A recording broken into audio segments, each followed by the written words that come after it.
ఇది ప్రథమ స్కంధం. ఒక్కొక్క స్కంధంలో దీని పేరు ఏమిటంటే అధికార లీల అంటారు. అధికారి లీల అంటే ఎవరు వినటానికి అర్హుడు, ఎవరు చెప్పడానికి అర్హుడు, ఎవరు ఉత్తమ శ్రోత, ఎవరు ఉత్తమ వక్త, ఎవరు మధ్యమ శ్రోత, ఎవరు మధ్యమ వక్త, ఎవరు తృతీయ శ్రోత, ఎవరు తృతీయ వక్త అలా చెప్తారనమాట. అంటే దాంట్లో 1, 2, 3 ఉందన్నమాట. అందువల్ల ఇప్పుడు శౌనకాది మహర్షులు అడుగుతున్నారు, అయ్యా మాకు ఈ సందేహం చెప్పండి అన్నారు. ఎక్కడ అడిగారు, ఎప్పుడు అడిగారు? యజ్ఞం చేస్తుండగా అది 1000 సంవత్సరాల పాటు చేద్దాం అనుకొని మొదలు పెట్టారు. చేస్తుంటే కొన్ని రోజులు అయిన తర్వాత ఈ 10 రోజులు విశ్రాంతి తీసుకుందాం అనుకొని ఇంకో యజ్ఞం మొదలు పెట్టడానికి మధ్యలో వ్యవధానం తీసుకున్నారు. ఆ వ్యవధానంలో సూతుల వారు వచ్చారు. అప్పుడు సూతుల వారిని అడిగారు. అప్పుడు చెప్తున్నారు. అంతే తప్ప యజ్ఞం కంటే అత్యంత శ్రేష్టంగా తీసుకొని యజ్ఞం కాస్త వదులుకొని ఇదేమన్నా దీన్ని ప్రధానంగా తీసుకున్నారా? లేదు. అంటే కర్మాశక్తి ఉంది. కర్మకు కూడాను అంతరంలో మధ్యలో వ్యవధానం ఉంది కాబట్టి ఇది విందామయ్యాక 4 రోజుల పాటు పురాణం అని అనుకున్నారు తప్ప అంతకంటే ఎక్కువగా ఊహించుకోవాలి. అందుచేత వీళ్ళు 3వ తరగతి శ్రోతలు శౌనకాది మహర్షులు. సూతుల వారు కూడా ఎక్కడైతే వాడు ఖాళీ ఉన్నప్పుడు చెప్తున్నారు కాబట్టి అప్పుడే చెప్దామని చెప్పారు తప్ప అదే తత్పరతగా ఆయన చెప్పలేదుగా. అందుకోసం ఈయన 3వ రకమైనటువంటి వక్త. వీళ్ళిద్దరూ వీళ్ళ ప్రశ్నకి సమాధానం చెప్తూ, నాయన మీరు 6 ప్రశ్నలు అడిగారు, చాలా చక్కటి ప్రశ్నలు అడిగారు, అన్ని సంపృక్త మంచి ప్రశ్న అడిగారు. ఎందుకంటే ఈ ప్రశ్న వల్ల నేను 7 రోజుల పాటు మీకు భాగవతం చెప్పేటువంటి ఒక భాగ్యం నాకు కలిగింది అని చెప్పి ఆ అడిగి చెప్పినటువంటి ఆయన కూడాను చాలా సంతోషపడ్డారన్నమాట. అడిగిన వారి అడగడం విధానం వేరే, దాన్ని కాస్త అడిగిన వారి యొక్క ప్రశ్న కాస్తానైనా మంచి ప్రశ్న అడిగావయ్యా అని చెప్పి మంచి ప్రశ్న వేశామని సంహృష్ట బాగా సంతోషపడి రౌమహర్షణి, ఆయన సూతుల వారి పేరు రౌమహర్షణి అంటారన్నమాట. దశరథుడు కొడుకు దాశరథి అయినట్టుగా ఆ రోమహర్షణుడని వాళ్ళ నాన్నగారి పేరు. ఆయన పేరు రోమాణి హర్షయాచక్రే అని. ఆయన కథ వాళ్ళ నాన్నగారు కథ చెప్తుంటే ఎలా ఉండేదయ్యా అన్నారు. అంటే రోమమును కాస్త వెంటనే పులకాంకురములు అయిపోయింది. ప్రతిపాడికి ఒంట్లో ఉన్నటువంటి లీనంగా ఉన్నటువంటి వెంట్రుకలు కాస్త ఒక్కసారి పులకాంకురములు కాస్త కలిగి నృత్యం చేసేట్టుగా కదిలిపోతుండేవి అనమాట. అంత గొప్పగా చెప్పేవారు మహానుభావుడు ఆయన. అందువల్ల ఆ రోమహర్షణుని కొడుకైన రౌమహర్షణి అంటారన్నమాట. ఆయన కాస్త కథ చెప్దామని మొదలుపెట్టారు. కథ చెప్పాలంటే ముందేం చేయాలి? వారి గురువు గారైన సుఖయోగేంద్రుల వారిని మహానుభావుడు చెప్పుకున్నారు. యం ప్రవ్రజంతం అనుపేద అపేద కృత్యం ద్వైపాయనో విరహకాతర ఆయుభావ పుత్రేటి తన్మయతయా తరవోభినేదుస్తం సర్వభూత హృదయం మునిమానతోస్మి అని గురువు గారిని స్మరణ చేసుకున్నారు. గురువును స్మరించకుండా చెప్పడం అనేటువంటి సరే అది సాధకం కాదు, పైన బాధకమవుతుంది. అందువల్ల ఆ గురుస్మరణ చేసి తీరాలి. ఆ గురువు కంటే కూడాను గొప్పవారు లేనే లేదు. అందుకోసం గురువు మనుష్య బుద్ధించ మంత్రేచ అక్షర బుద్ధికాం ప్రతిమాసు శిలా బుద్ధిం కుర్బానో నరకం రజేట్. ఆ గురువు గారిని మనిషి అనుకున్నారనుకోండి, మనలాగా ఆయన మనిషి అండి అనుకున్నారనుకోండి, దానివల్లనే నరక ప్రాప్తి అనమాట. ఇది స్పష్టం అనమాట. అందువల్ల గురుభక్తి ఉన్నవారని చెప్పవచ్చు, గురుభక్తి లేని వారిని చెప్పలేని మాట. ఇది సాక్షాత్ పార్వతీదేవికి పరమేశ్వరుడు జ్ఞానార్ణవ తత్వంలో చెప్పినటువంటి మాట. అందుచేత ఆ గురుభక్తి కలిగినటువంటి మహానుభావుడు కాబట్టి ఆయన వాళ్ళ గురువుగారి గురించి సూతుల వారు సుఖయోగేంద్రుల వారి గురించి చెప్పుకున్నారు. మా గురువుగారు ఎటువంటి వారంటే వారి నాన్నగారు వేదవ్యాసుల వారు సుఖయోగేంద్రుల వారు తల్లి గర్భంలో ఎంతకాలం ఉన్నారయ్యా అన్నారు. అంటే 12 సంవత్సరాలు తల్లి గర్భంలో ఉన్నాడండి ఆయన. ఆ బీటాదేవి అని అంటారు. ఆ వేదవ్యాసుల వారి యొక్క భార్య బీటాదేవి. ఆమె ఎందు జాబాలి మహర్షి యొక్క కూతురు అంటారు. ఆమె ఎందు ప్రవేశించేసరికి ఆ 12 సంవత్సరాల పాటు గర్భంలోనే ఉన్నాడు. ఆయన లోపల నుంచి వేదవ్యాసుల వారికి ఏదో వేదధ్వని వినిపిస్తున్నది. ఈ బీటాదేవి గర్భంలో ఉన్నటువంటి శిశువు యొక్క ఆ మాట వేదపారాయణ వినిపిస్తుంటే ఏమిటి పిల్లవాడు ఇంతకాలమైనా రాలేదేమిటి అని చెప్పి ఆ పిల్లవాడిని సంబోధిస్తూ ఆయన అన్నారు, నాయన ఏమిటి ఇంకా రాలేదేమిటి అన్నారు. అంటే ఆ పిల్లవాడు సుఖయోగేంద్రుల వారి తల్లి కడుపులో 12 సంవత్సరాలు ఉండి నేను బయటకు వస్తే మాయ నన్ను ఆవరిస్తుంది కాబట్టి నాకు రావడానికి ఇష్టం లేదు, నేను తల్లి గర్భంలోనే ఉంటాను అని అన్నారు. అంటే నువ్వు ఎలా వస్తావు మరి అని అన్నారు. అంటే తల్లి మోయాలి కదా, మోయలేకపోతున్నది. అంటే మీరు ఏదైనా తత్వోపదేశం చేయండి అన్నారు. చేశారు. ఆయనకు వచ్చిన విద్యలన్నీ చెప్పారు. అంతా చెప్పిన తర్వాత గ్రహించారు. ఇంకా ఏదైనా మంచి విషయాలు చెప్పండి, ఇంకా నాకు పూర్తిగా తృప్తి లేదన్నారు. అంటే నాయన అంతా చెప్పి మళ్ళీ ఇంకా ఆ చెప్పిందే మళ్ళీ వేరొక రకంగా చెప్తున్నారు. ఇది మళ్ళీ చెప్పిందే చెప్పవద్దు, కొత్త విషయం ఏంటో చెప్పండి, వీని పాత విషయాలు మీరు చెప్పేసినవి అన్నారు. వేదవ్యాసుల వారికి వచ్చిందంతా మొత్తం గ్రహించేసి మళ్ళీ వేదవ్యాసుల వారు చెప్పడానికి ఇంకా ఏమీ లేక వేరే ఆ చెప్పిందే ప్రకారాంతరంగా చెప్తుంటే చెప్పింది చెప్పవద్దు, కొత్త విషయం చెప్పండి అన్నారన్నమాట. అనేసరికి ఇంకా ఏమీ చేయలేక నాయన నువ్వు రావలసింది అన్నారు. అంటే మాయ ఆవరించకుండా ఉండేట్టు మీరు చెయ్యాలన్నారు. మాయ ఆవరించకుండా నేను చెప్తానన్నారు. మీ వల్ల కాదు, ఎవరు చెప్తే వింటా ఉన్నారు, కృష్ణ పరమాత్మ చెప్తే వింటానన్నారు. కృష్ణ పరమాత్మ వచ్చారు. వచ్చిన తర్వాత ఆయన ఏమిటి మాయ అంటదు, నాది హామీ రమ్మన్నారన్నమాట. అందువల్ల ఆ నిర్గుణమైన పరబ్రహ్మస్వరూపము సగుణ సాకారమే కృష్ణ పరమాత్మ రూపంగా వచ్చి సుఖయోగింద్రుల వారికి అభయమిచ్చి మాయను అంటదు అని చెప్పినసరికి ఆ మహానుభావుడు అక్కడి నుంచి వచ్చారు. ఆ విధంగా పరబ్రహ్మస్వరూపమైనటువంటి పరమాత్మ చేత రాత అంటే రక్షింపబడ్డారు కాబట్టి ఆయనకి సుఖయోగింద్రుల వారికి బ్రహ్మరాతుడు అని పేరు అన్నమాట. ఆ విధంగా వచ్చారు. వచ్చిన తర్వాత మొత్తం 16 సంవత్సరాల వయస్సు పిల్లవాడుగా ఉన్నారన్నమాట. ఆ పిల్లవాడు ఆ మహానుభావుడు అంతా విన్నారు, వెళ్ళిపోతున్నారు. వెళ్ళిపోతుంటే పుత్రా పుత్రా అని పిలుస్తున్నారు వేదవ్యాసుల వారు. నాన్నగారు ఈయన కాస్త నాన్నగారు నాయన వస్తున్నాడు అని రావట్లేదు. ఆయన తిన్నగా వెళ్ళిపోతున్నారు. ఎందుకంటే అహమేకో నమేకశ్చిత్ నాహమన్యస్య కశ్చిత్, నేను ఒక్కడిని, నాకెవ్వరు లేదు, నేనెవ్వరికీ లేను. ఇది ఆ సుఖయోగేంద్ర వారి యొక్క నిర్ణయం అన్నమాట. అహమేకో నమేకశ్చిత్, నేను ఒక్కడిని, నాకెవ్వరు లేదు, నేనెవ్వరికీ లేను.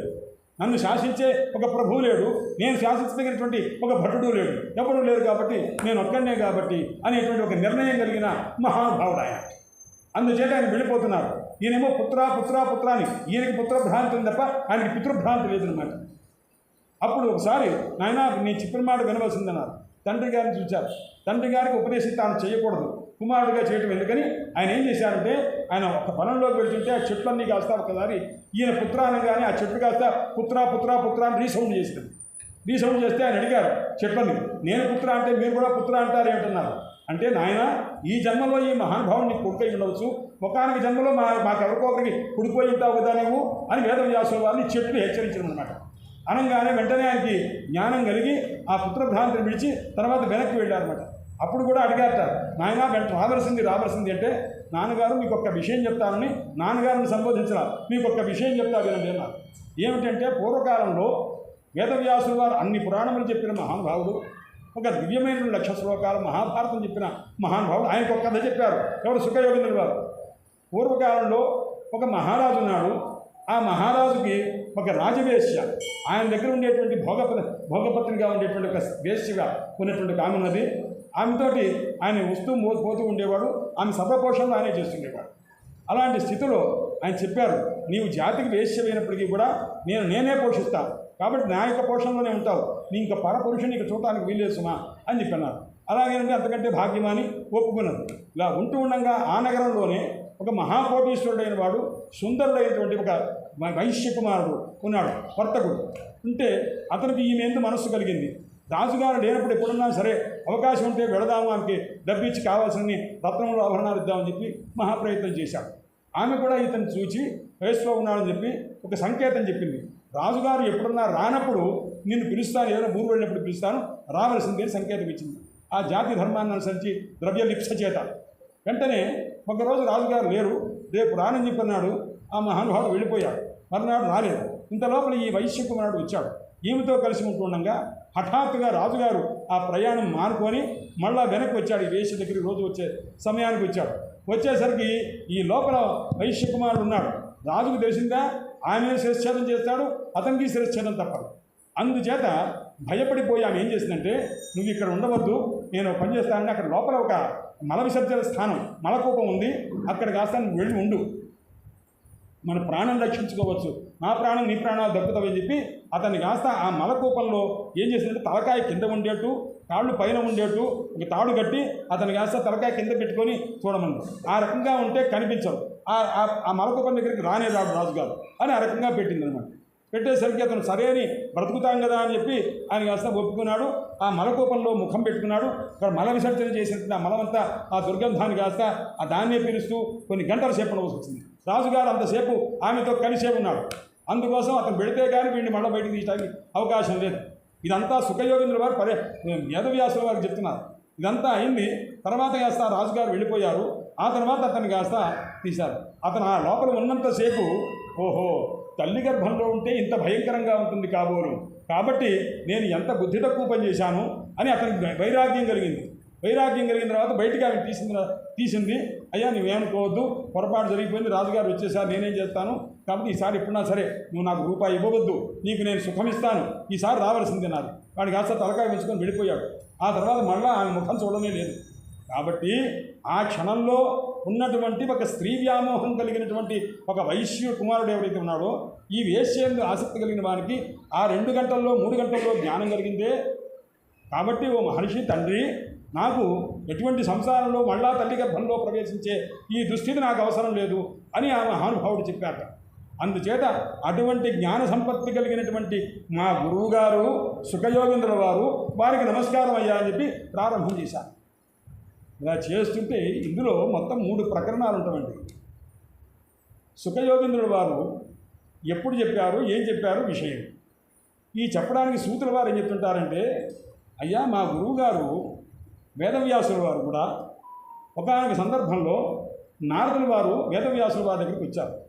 వేదవ్యాసుల వారు ఏం చేశారంటే అప్పటికి 17 పురాణాలు రాశారు, మహాభారతం రాశారు. ఒకే రాశిగా ఉన్న వేదమును శైలి భేదం చేత, కర్మకలాప భేదం చేత 4 వేదాలుగా విభాగం చేశారు. మామూలు విషయం కాదుగా. ఒక పుస్తకం తీసుకొచ్చి దీంట్లో ఏ పదాలు ఎక్కడున్నావో చెప్పండి అంటే మనం చెప్పగలమా? లేదు. హఠాత్తుగా పెద్ద పెద్ద వేద పండితులు వస్తుంటే ఒక స్వాముల వారు, వైష్ణవ స్వాముల వారు ఉంటుండేవారు. ఆయన హఠాత్తుగా వాళ్ళ దగ్గరికి వెళ్ళేసరికి, అయ్యా నేను ఘన అట్నించేటు ఇట్నించేటు చెప్తాను. సరే అది చెప్తాం, సరే పురుష సూక్తంలో పురుష పదం ఎన్నిసార్లు వచ్చిందో చెప్పు అన్నమాట. అనగానే వాడికి నిత్యం కూడా పురుష సూక్త పారాయణ చేసేవారికి హఠాత్తుగా పురుష శబ్దం ఎన్నిసార్లు వస్తుందంటే చెప్తారా అని ఒకసారి ఆలోచించుకుందామని అనుకున్నారు. సరే ఈ 4 వేలు తీసుకొని ప్రశాంతంగా ఇంటికి వెళ్ళండి అనుకోవాలి. ఇంకో చోట పెట్టి ఇంకో శబ్దం అడిగేవారు, హిరణ్య శబ్దం ఎన్నిసార్లు వస్తుంది చెప్పండి అని. అనగానే 6 సార్లు 7 సార్లు 6 సార్లా 7 సార్లా ఏదో ఒక మాట చెప్పు అంటే వాడు సందేహంగా ఉండేదన్నమాట. అందువల్ల ఆయన నృసింహోపాసకుడు. ఆయన దగ్గర ఎవరు కూడా ఇదమిత్తంగానే చెప్పగలనటువంటి వాడు ఉండేవారు కాదు. అందుచేత అలాంటి ఒక సందిగ్ధమైనటువంటి స్థితి కలిగినటువంటి పరిస్థితి ఉందన్నమాట. అయితే ప్రస్తుతంలో ఈ మహనీయుడు వేదవ్యాసుల వారు ఆయన దగ్గరికి నారదుల వారు వచ్చారు. చూడండి, ఎప్పుడైనా గురుస్థానంలో ఉన్నవారు శిష్యుల దగ్గరికి వచ్చి అతని యొక్క ఆర్తిని తీర్చడం అనేటువంటి గురువుల యొక్క స్వరూపమైంది. సూతుల వారికి ఆయనే కదా గురువు స్థానంలో ఉండి వాళ్ళ సందేహాలు తీర్చారు సౌనకాది మహర్షుల యొక్క. ఆయన సూతుల వారు బయలుదేరి వచ్చారు, ఎక్కడికి సౌనకాది మహర్షుల దగ్గరికి వచ్చారు. ఇప్పుడు నారదుల వారు ఎక్కడికి వచ్చారు? మనుష్యలోకి దేవఋషి అయినటువంటి నారదుల వారు మనుష్య ఋషి అయిన వేదవ్యాస మహర్షి దగ్గరికి వచ్చారు. వచ్చేసరికి ఆయన 17 పురాణములు రాసి, భారతం రాసి, బ్రహ్మసూత్రాలు రాసి, వేద విభాగం చేసి కూర్చున్నారు. ఎక్కడ సరస్వతీ నదీ తీరం దగ్గర కూర్చొని ఉన్నారు. ప్రాయోపవిష్ణు ఆయన మహానుభావుడు కూర్చొని ఉన్నాడు సరస్వతీ నదీ తీరం దగ్గర. సాక్షాత్తు వాంగ్మయ స్వరూపంతో వేదవ్యాసుల వారు ఉన్నారు. వాంగ్మయ రూపమైనటువంటి స్వరూపం కాస్త నదీ రూపంగా ప్రవహిస్తున్నది. అక్కడ కూర్చొని ఉన్నారు. అక్కడ ఒక ఆశ్రమం ఉన్నది. ఆ ఆశ్రమం పేరు శమ్యాప్రాశ్రమం అంటారన్నమాట. అంటే జ్ఞానులైన వాడు ఉండటానికి అవకాశం కలిగినది అని దానికి అర్థం.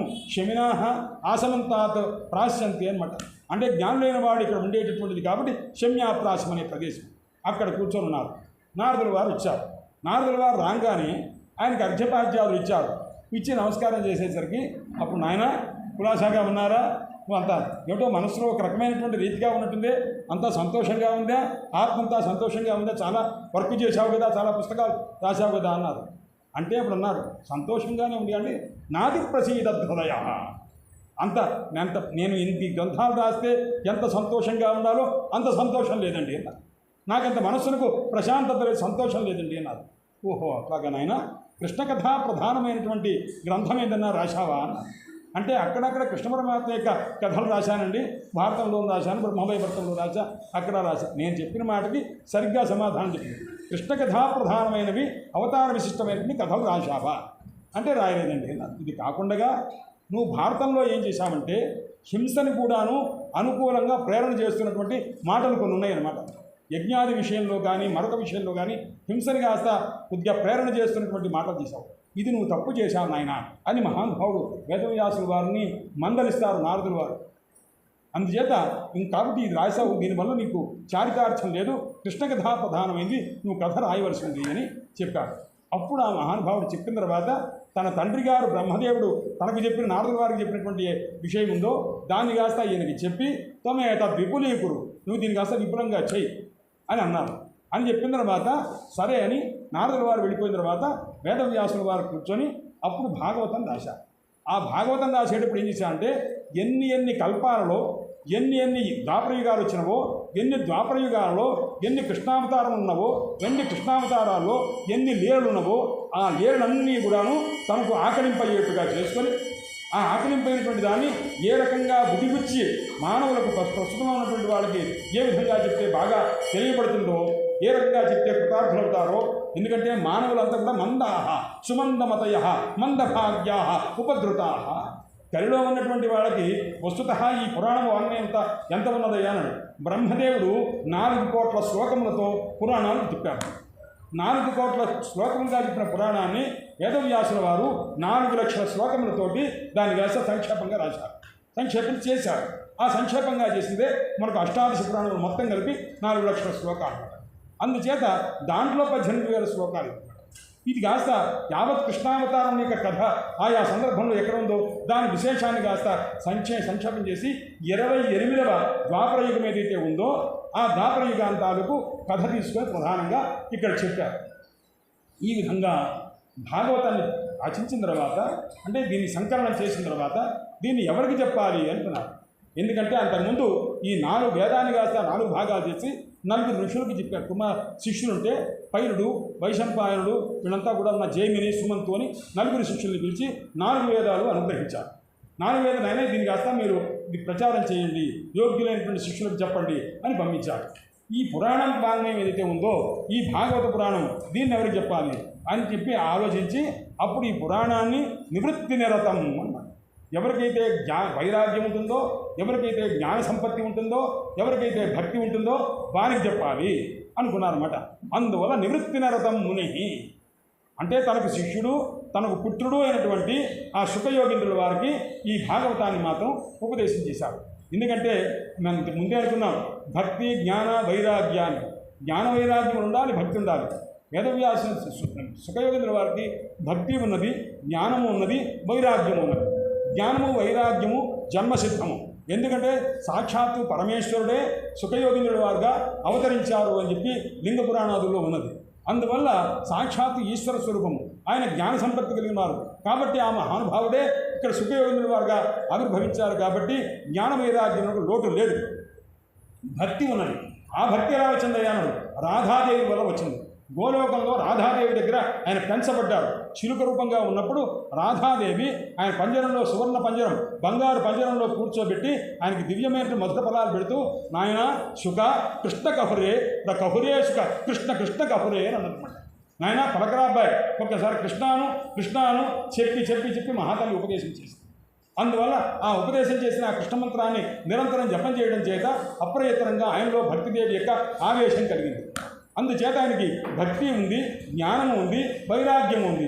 అందువల్ల ఆ పరమాత్మ యొక్క కథ చెప్తున్నంతసేపు ఆ శుకయోగీంద్రుల వారికి పరమాత్మ సాక్షాత్కారము ఉన్నది. అందువల్ల భక్తి జ్ఞాన వైరాగ్య తత్వ సాక్షాత్కారములు కలిగి శుకయోగీంద్రుల వారు పరీక్షకి ఉపదేశం చేస్తారన్నమాట. అందువల్ల ఎవరికి తెలుసయ్యా భాగవతున్నారు. వ్యాసోవేత్తి రాశారు కాబట్టి వ్యాసోవేత్తి, వ్యాసుల వారికి తెలుసు ఆయన భాగవతము, ఎందుకంటే వారు రాశారు కాబట్టి. శుకోవేత్తి, ఆయన కంటే కూడా బాగా తెలిసిన వారు ఎవరయ్యా అన్నారు. ఆయన ఎవరి చదువు చెప్పారయ్యా అంటే వేదవ్యాసుల వారు చెప్పారు శుకయోగీంద్రుల వారికి. అందువల్ల శుకయోగీంద్రుల వారికి బాగా తెలుసునయ్యా అన్నారు. అంటే తండ్రి గారికి తెలిసినంత తెలుసా అన్నారు, ఇంకా ఎక్కువ తెలిసినే చెప్పాలి. అందువల్ల వ్యాసోవేత్తి, అంతకంటే ఎక్కువ తెలిసిన వారు శుకోవేత్తి, శుకయోగీంద్రుల వారికి తెలుసు. మరి విన్న పరీక్షన్ మహారాజుకు తెలుసా అన్నారు. రాజాసో వేత్తివా నవ, పరీక్షన్ మహారాజుకు తెలుసునో లేదో సందేహమే. ఆయన అంత పూర్తిగా విన్నారు కదా అన్నారు. విన్నారు కానీ విన్నంత తెలుస్తుందా ప్రతి వాళ్ళకి తెలియదు అనమాట. రాజాసౌ వ్యక్తివా నవ అని తెలుసునో లేదు. అదేంటండి విన్న తర్వాత మోక్షం వచ్చింది కదా అన్నారు. ఆ రావడానికి ముందు కొన్ని పొరపాటు జరిగింది, ఆయన సరిగ్గా వినని దశ కూడా ఒకటి పట్టిందనమాట. అప్పుడు మందలించారు కూడా శుకయోగీంద్రుల వారు. అందుచేత పరీక్షణ్ మహారాజుకు తెలుసునో లేదు. మరి వీళ్ళనేనా ఇంకెవరన్నా ఉన్నారా అన్నారు. శ్రీధర సకలం వేత్తి, శ్రీధర స్వామి వారిని భాగవతానికి వ్యాఖ్యానం రాసిన మహానుభావులు, వారికి మాత్రం మొత్తం తెలుసు. వేదవ్యాసుల వారికి తెలిసినంత భాగవతం తెలుసు, శుకయోగీంద్రుల వారికి తెలిసినంత భాగవతం తెలుసు. ఆ మొత్తం ఎంత తెలుసు, అంత ఎలా తెలిసిందయ్యా అన్నారు. ఆయన దరిమిర అంటే 1000 సంవత్సరముల క్రితం వ్యక్తి, ఆయనకు ఎలా తెలిసిందంటే శ్రీ నృసింహ ప్రసాదత, నృసింహస్వామి యొక్క అనుగ్రహం చేత ఆ శ్రీధరస్వామి వారికి అంత జ్ఞానం ఉన్నదయ్యా అన్నమాట. అందుచేత అట్టి మహానుభావుడు. ఇది ఎటువంటిదయ్యా అని భక్తి చేతనే భాగవతం తెలియాలి. భక్తి జ్ఞాన వైరాగ్య సంపత్తి కలిగి తత్వసాక్షాత్కారము నిరంతరం భాగవతం చెప్తున్నంతసేపు కృష్ణ పరమాత్మ సాక్షాత్కారం కలుగుతుంది. ఒక్క గోపికా గీతలు తప్ప మొత్తం భాగవతం అంతా కూడాను ప్రత్యక్షంగా చూస్తూ చెప్పారు. ఎవరు శుకయోగీంద్రుల వారు పరీక్ష మహారాజుకి చెప్పేటప్పుడు అనమాట. అందుచేత ఆ మహనీయుడు చెప్తున్నారు. అందువల్ల సుఖ సుఖ సుఖ అంటారే, సుఖ అనే దానికి అర్థం ఏమిటన్నాడు? శుద్ధం కాయతి, శుభ్రంక్లా కాయతి, శుక్లం కాయతి ఇది సుఖ అన్నారు. శుద్ధంగా చెప్తారు అంటే భక్తి రూపంగా, ఏమాత్రం భక్తికి తప్ప వేరే విషయం లేకుండా చెప్తారు. శుద్ధం కాయతి, శుభ్రం కాయతి, నిర్మలమైనటువంటి జ్ఞాన స్వరూపంతో కూడుకున్న భక్తిని చెప్తారండి. శుక్లం కాయతి, శుక్రుడు అంటే విష్ణువు, విష్ణుతత్వాన్ని చెప్తారండి. అందువల్ల సుఖ అంటే శుభ్రం కాయతి, శుక్లం కాయతి, శుద్ధం కాయతి ఇది సుఖ అన్నారు. అందుచేత అటువంటి సుఖయోగేంద్రుల వారు చెప్తున్నారంటే ఆ వినేవానికి ఎంత పుణ్యం ఉండాలి, ఎంత పుణ్యం ఉండి వినాలండి. అందుచేత ఈ భాగవతం రాసిన తర్వాత ఎవరికి చెప్పాలనుకున్నారంటే సుఖయోగేంద్రుల వారికి చెప్పారు. ఆ సుఖయోగేంద్రుల వారు దాన్ని ఆ మహానుభావుడు చదివి గ్రహించి, తండ్రి దగ్గర గ్రహించి అది ఎవరికి చెప్పారయ్యా అన్నాడు? పరీక్షన్ మహారాజుకి చెప్పారయ్యా అన్నారు. ఇప్పుడు ఈ పరీక్షంతి అంటే ఎవరు, ఆయనకి ఏ రకంగా చెప్పారు అన్నారు. అప్పుడు కథ చెప్తున్నారు. నాయన, కురుక్షేత్ర సంగ్రామం జరిగింది, కురుపాండవులకు బ్రహ్మాండమైన యుద్ధం జరిగింది. 18 అక్షౌహిణి సేన. ఈ సేనలో కూడాను యుద్ధం జరిగితే చాలామంది ఒకరినొకరు కొట్టుకున్నారు, చాలా పోయారు. అయ్యా ఇది ఏమిటండి అన్నారు. భారతం అంటే ఏం జరుగుతుందండి, దానివల్ల తెలిసేది ఏమిటండి అన్నారు. అయ్యా దీంట్లో ఏముంది రసము అంటే, నాయన శాంతరసం అండి అన్నారు. ఇంతమంది పోయిన తర్వాత ఎవరికన్నా ఉత్సాహరసం ఉంటుందండి? ఒకళ్ళ ఇద్దరా పోయింది, లక్షల మంది పోయారు.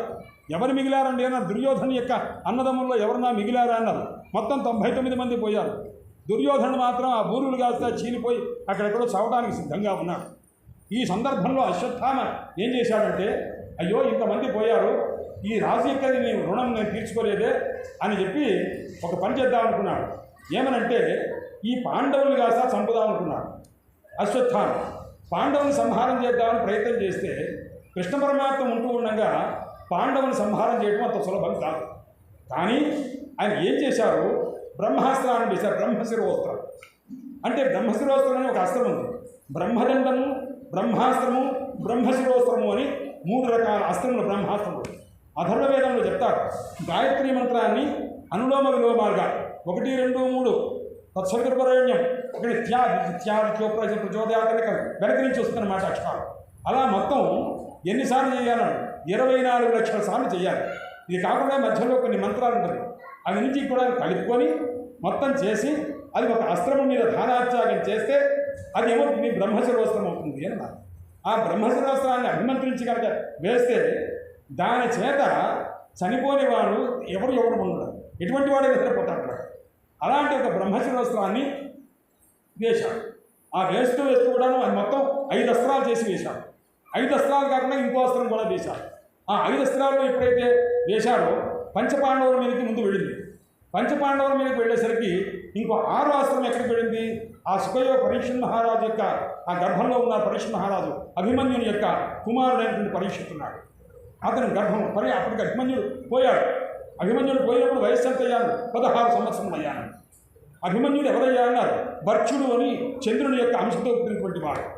ఆ భర్చుడు ఆయన కాస్త తీసుకుని అడిగారు దేవతలంతా, నాయన నువ్వు పంపించవలసింది తప్పదు, ఆ దుష్ట సంహారం చేయడానికి ఇతను అవతరించాలి భూలోకంలో అంటే, అప్పుడు నేను ఎక్కువ కాలం కాదు, నాకు ఎన్ని కళలు ఉన్నావో అంటే చంద్రుడికున్న కళలు 16 కళలు, అన్ని సంవత్సరాలు మాత్రమే మా పిల్లవాడిని విడిచి ఉంటాను తప్ప నేను మిగతా సమయంలో విడిచి ఉండను అన్నారు. అయితే 16 సంవత్సరాలు మాత్రమే ఉండేట్టుగా చేశాడు. అప్పుడు 16 సంవత్సరాలు మాత్రమే ఉండి అప్పుడే ప్రచండమైన పరాక్రమం కలిగింది. అప్పుడు వివాహమైంది. అప్పుడు గర్భవతి కూడా ఆయన ఉత్తరాదేవి. ఆ సందర్భంలో అతను వెళ్ళి అక్కడ కాస్త అనేక మంది మహావీరులంతా కూడాను, కౌరవీరులంతా కూడా చుట్టుముట్టి ఈయన కాస్త సంహారం చేశారు. చేయడానికి కారణం ఏంటి? 16 సంవత్సరాల కంటే మా పిల్లవాడు ఉండటానికి వీలు లేదు అని చంద్రుడు చెప్పినటువంటి మాట. దాన్ని అనుసరించి వెంటనే ఆయన కాస్త వెళ్ళిపోయారు. ఆ వెళ్ళిపోయిన తర్వాత ఈమె గర్భవతి అయింది. అంతకుముందే గర్భవతి అయింది. ఆ గర్భవతిగా ఉన్నటువంటి పరిస్థితుల్లో ఇప్పుడు అశ్వత్థామ అస్త్రం వేశాడు. ఆ 5గురి మీద అస్త్రం వేసేసరికి పరమాత్మను వాడు ప్రార్థించాడు, బాగా రక్షించవలసిందన్నారు. అందుకోసం ఈ 5 అస్త్రాన్ని కూడా ఉపశమనం చేసేట్టుగా మహానుభావుడు చేశాడు. సుదర్శనైన స్వానాం రక్షాం విధా విభో అన్నారు. ఆయన ఏం చేశారు అన్నాడు? సుదర్శనాస్త్రం వేసి రక్షించారండి అన్నారు. అదేంటంటే అన్నిటికంటే అస్త్రం గొప్ప అస్త్రం బ్రహ్మాస్త్రం ఉంటారు కదా, బ్రహ్మాస్త్రాన్ని మించిన అస్త్రం లేదు కదా, అది సుదర్శనాస్త్రం ఎలా రక్షించిందండి అన్నాడు. బ్రహ్మాస్త్రం అంటే ఎవరండి అన్నాడు? బ్రహ్మదేవుడే అస్త్రరూపం కదండి అన్నాడు. మరి సుదర్శనం అంటే ఎవరంటే మహావిష్ణువు, అంటే బ్రహ్మదేవుని యొక్క బాబు గారు అండి అన్నాడు, అంటే తండ్రి గారు అనమాట. కాబట్టి కొడుకు అస్త్రం గొప్పదా, తండ్రి అస్త్రం గొప్పదా? తండ్రి గారి అస్త్రం గొప్పదనమాట. అందువల్ల నాశ్చర్యం, నాయన ఇక్కడ నువ్వు ఆశ్చర్యపడవద్దు అబ్బాయి, ఎందుకంటే ఇది పరమాత్మ యొక్క అస్త్రం. ఇది పరమాత్మ అస్త్రం కంటే బ్రహ్మాస్త్రం కిందే.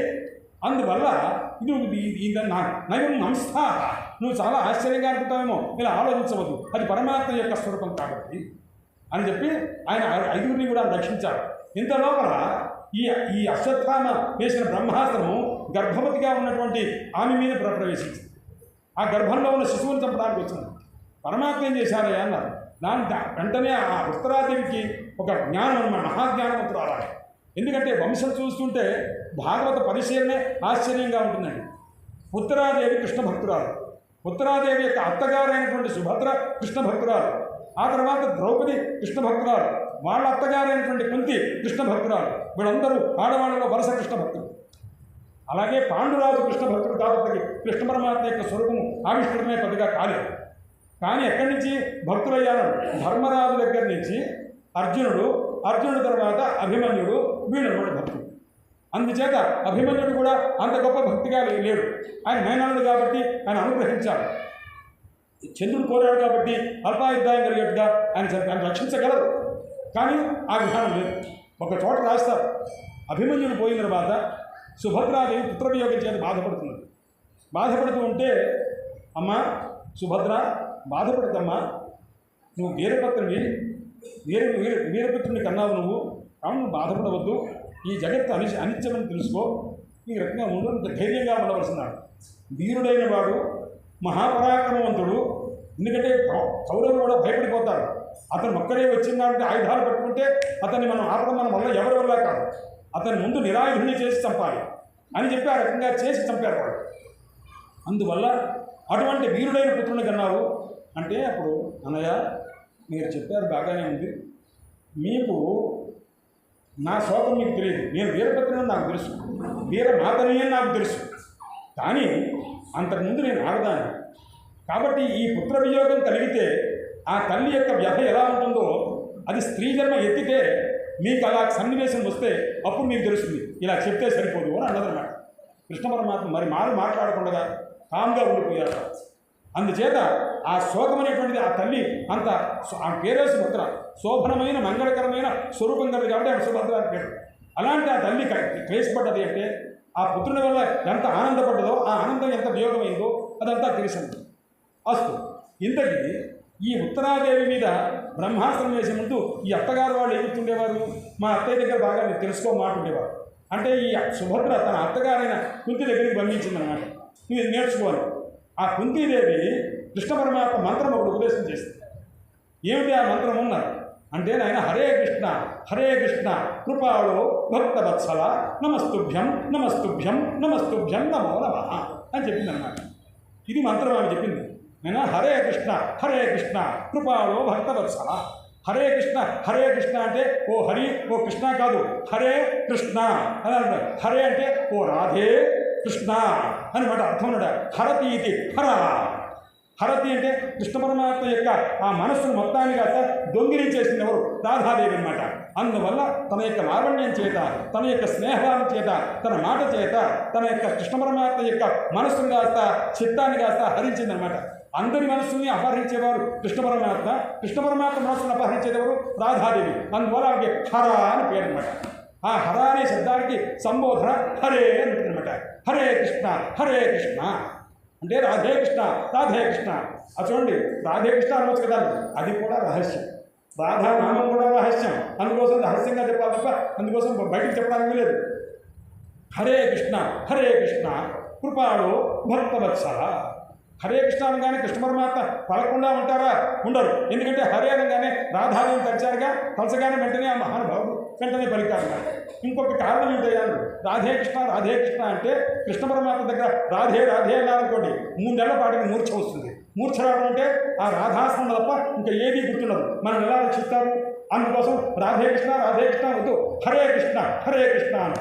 రాధా పేరు లేకుండా రాధాలో ఉన్న రేపతో కూడుకున్న హరే అనే పదాన్ని ఉపయోగించారు. హరే కృష్ణ కృపాళో భక్తవత్సల నమస్తుభ్యం నమో నమః అని రకంగా స్మరించమ్మా, నీకు మంచిది అని అర్థం. ఆ మంత్రాన్ని తీసుకొని జపం చేసుకుంటుంది. ఇప్పుడు ఎప్పుడైతే అశ్వత్థామ బ్రహ్మాస్త్రాన్ని వేశాడో, ఈ మంత్రాన్ని జపం చేసి, స్వామి నన్ను రక్షించవలసింది, నన్ను రక్షించవద్దు, నా గర్భాన్ని రక్షించండి, నేను పోయినా పర్వాలేదు, ఈ లోపల ఉన్న శిశువు ఉండాలి, ఎందుకంటే మొత్తం అంతా కూడా వంశమంతా నష్టమైపోయింది. ఈ ఉన్నది ఆ వంశములకు ఎప్పుడైనా ఈ పెద్దలకి నీళ్లు వదిలేవాడు ఈ పిల్లవాడు ఒక్కడే ఉన్నారు.